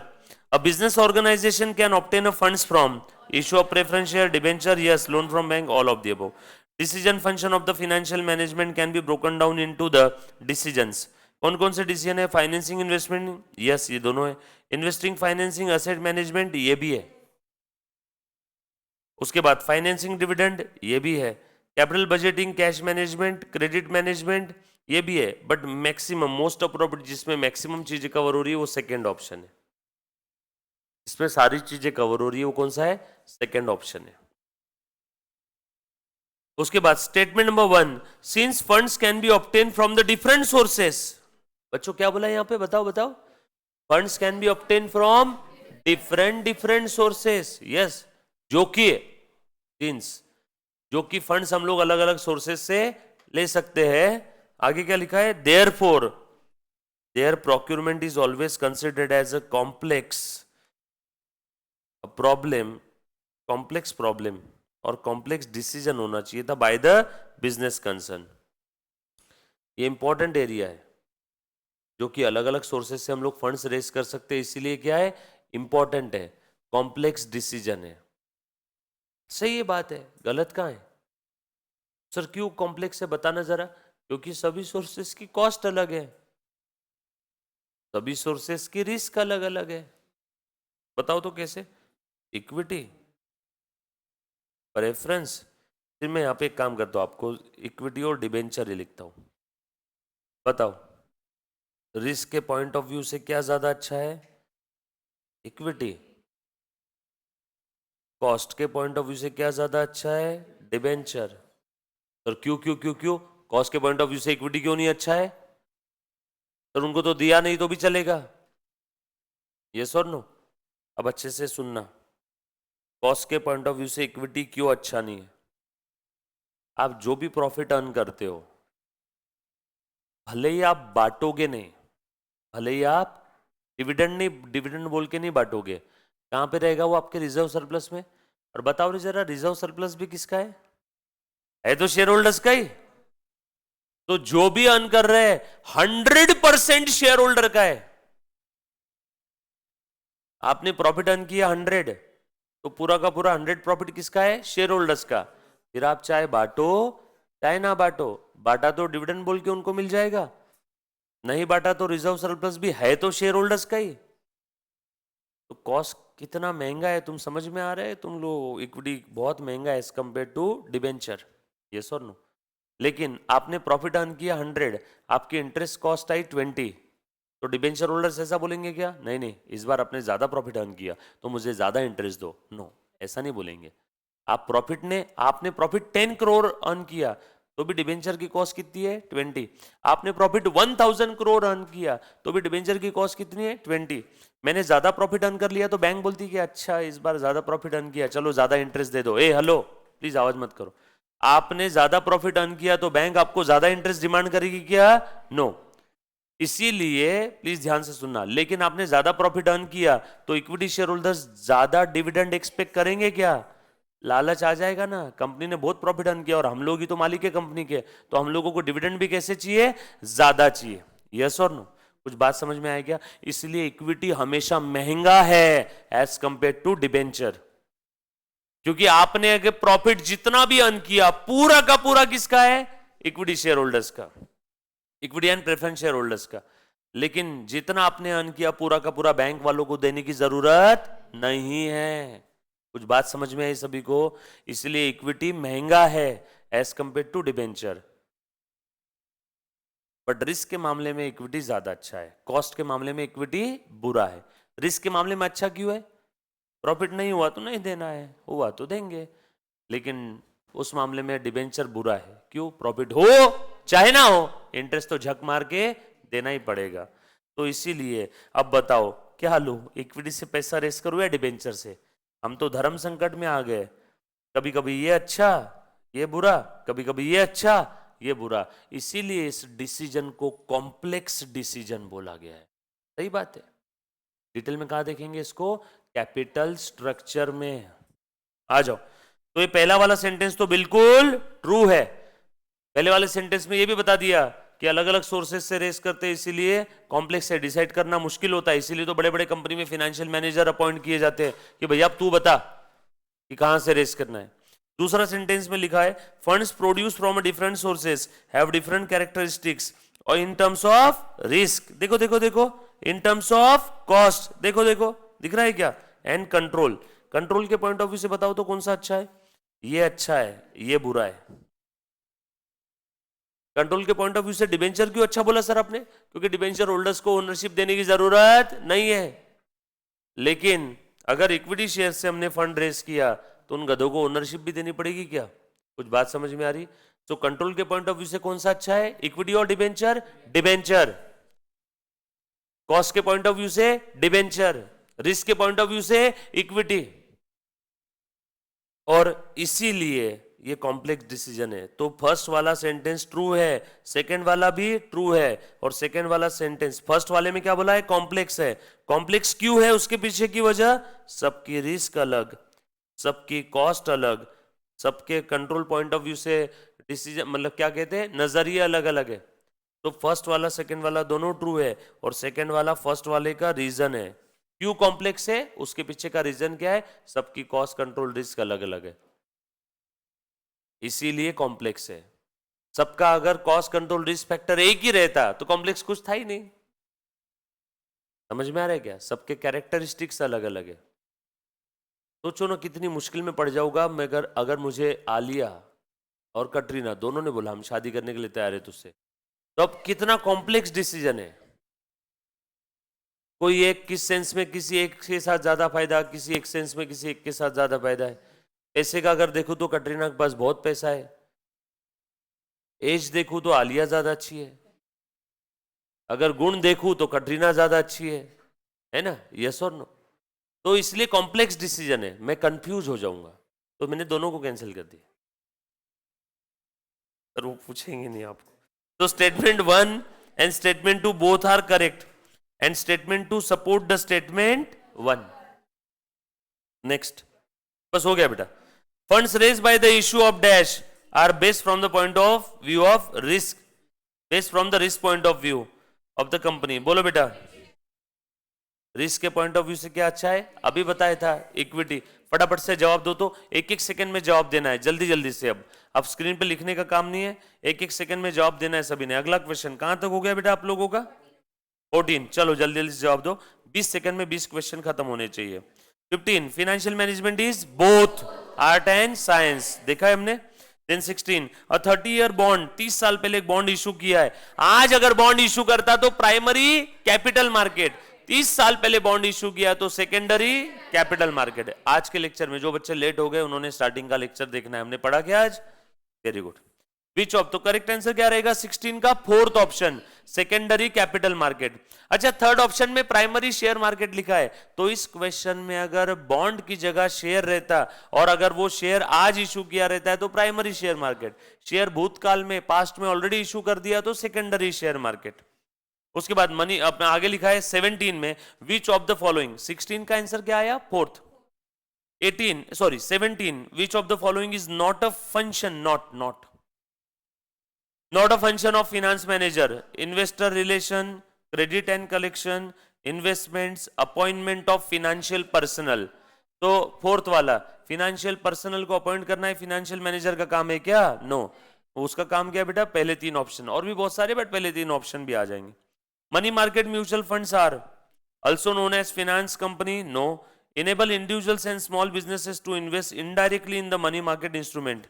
सेकेंड ऑप्शन के आगे लिखो like SIP, स्मार्ट इन्वेस्टमेंट और सिस्टमेटिक इन्वेस्टमेंट प्लान, है ना? SIP वही है ना? क्या लिखा है सेकेंड ऑप्शन का मतलब क्या है? ऐसे इंडिविजुअल या ऐसे बिजनेस जो कहीं इन्वेस्ट करना चाहते हैं, किसी कंपनी में इन्वेस्ट करना चाहते हैं, जैसे मुन्ना ध्यान देना, सेकंड वाले ऑप्शन का मतलब बताता हूं। मुझे एक बात बताओ, MRF का एक शेयर कितने का है आज? है ना, 90,000 लाख रुपए का है, यस और नो?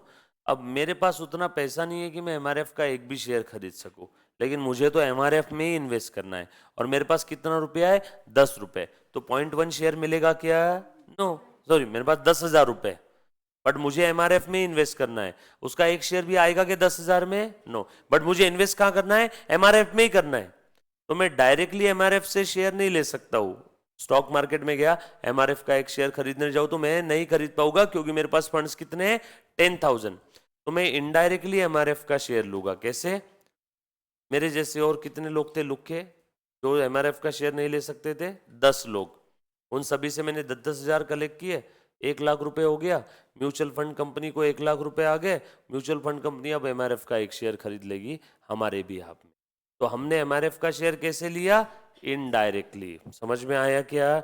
यस और नो? तो अब पढ़ो second option, enable the individuals and small businesses to invest indirectly in the money market investment, money market instruments like SIP, है ना? और मनी मार्केट इंस्ट्रूमेंट के वहां पे लिख लेना example mutual fund unit, mutual fund units.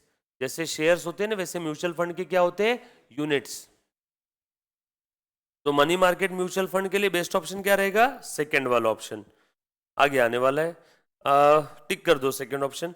19 को टिक कर दो नेक्स्ट चैप्टर में, क्योंकि 4 अलग अलग PQRS 4 अलग अलग टॉपिक के क्वेश्चन है उसमें, मैच द पेयर। वहां पे लिख लो will see in next chapter 19 को।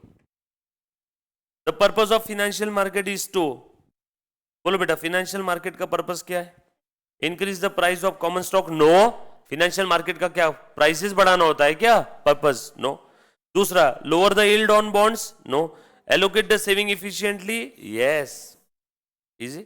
Investment decisions are concern with, investment decision में क्या होता है? रुको रुको रुको रुको, फाइनेंस डिसीजन में क्या होता है? पैसा कहां से लाना।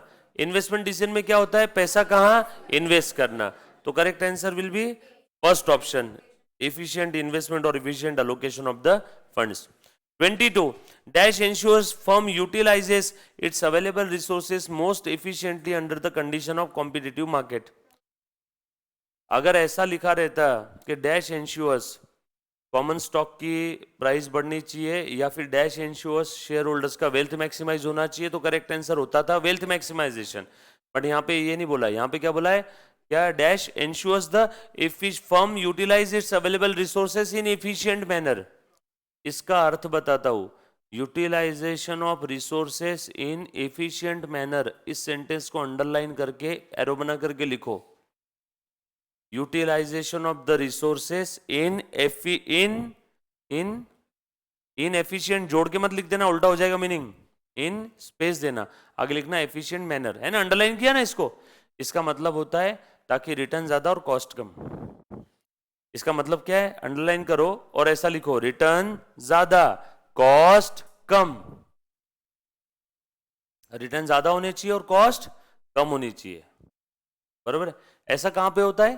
प्रॉफिट मैक्सिमाइजेशन में. राइट. तो टिक कर दो profit maximization, second option. For which of the following reason profit maximization concept is criticize. क्यों क्रिटिसाइज किया? फर्स्ट ऑप्शन में लिखा है वेग है. दूसरा इग्नोर टाइम, यस. तीसरा इग्नोर रिस्क फैक्टर, यस. फिर इसीलिए. और चौथे में क्या लिखा है? It emphasize generally on a short run project. ये भी सही है, चारों भी सही है. सो 1 2 3 4. Dash consistent with the object of maximizing owners economic welfare. Wealth maximization. Financial management is concern with profit maximization. Concern with primary objective नहीं पूछा है, कंसर्न तो है ना. प्रॉफिट मैक्सिमाइजेशन इंपॉर्टेंट टूल है, पढ़ा है हमने. कंसर्न तो है हमें उससे. दूसरे में बोथ ए एंड सी. तीसरा wealth maximization, yes both A and C. Second option. 26 27 आगे के 12-13 क्वेश्चन आपने ट्राई करने हैं आज. Done. Thank you very much. Love you all. Take care. Bye. Break ले लो 15 मिनट का, उसके बाद रहेगा हमारा अकाउंट्स. 16 मिनट का ब्रेक लो. जाओ ऐश करो.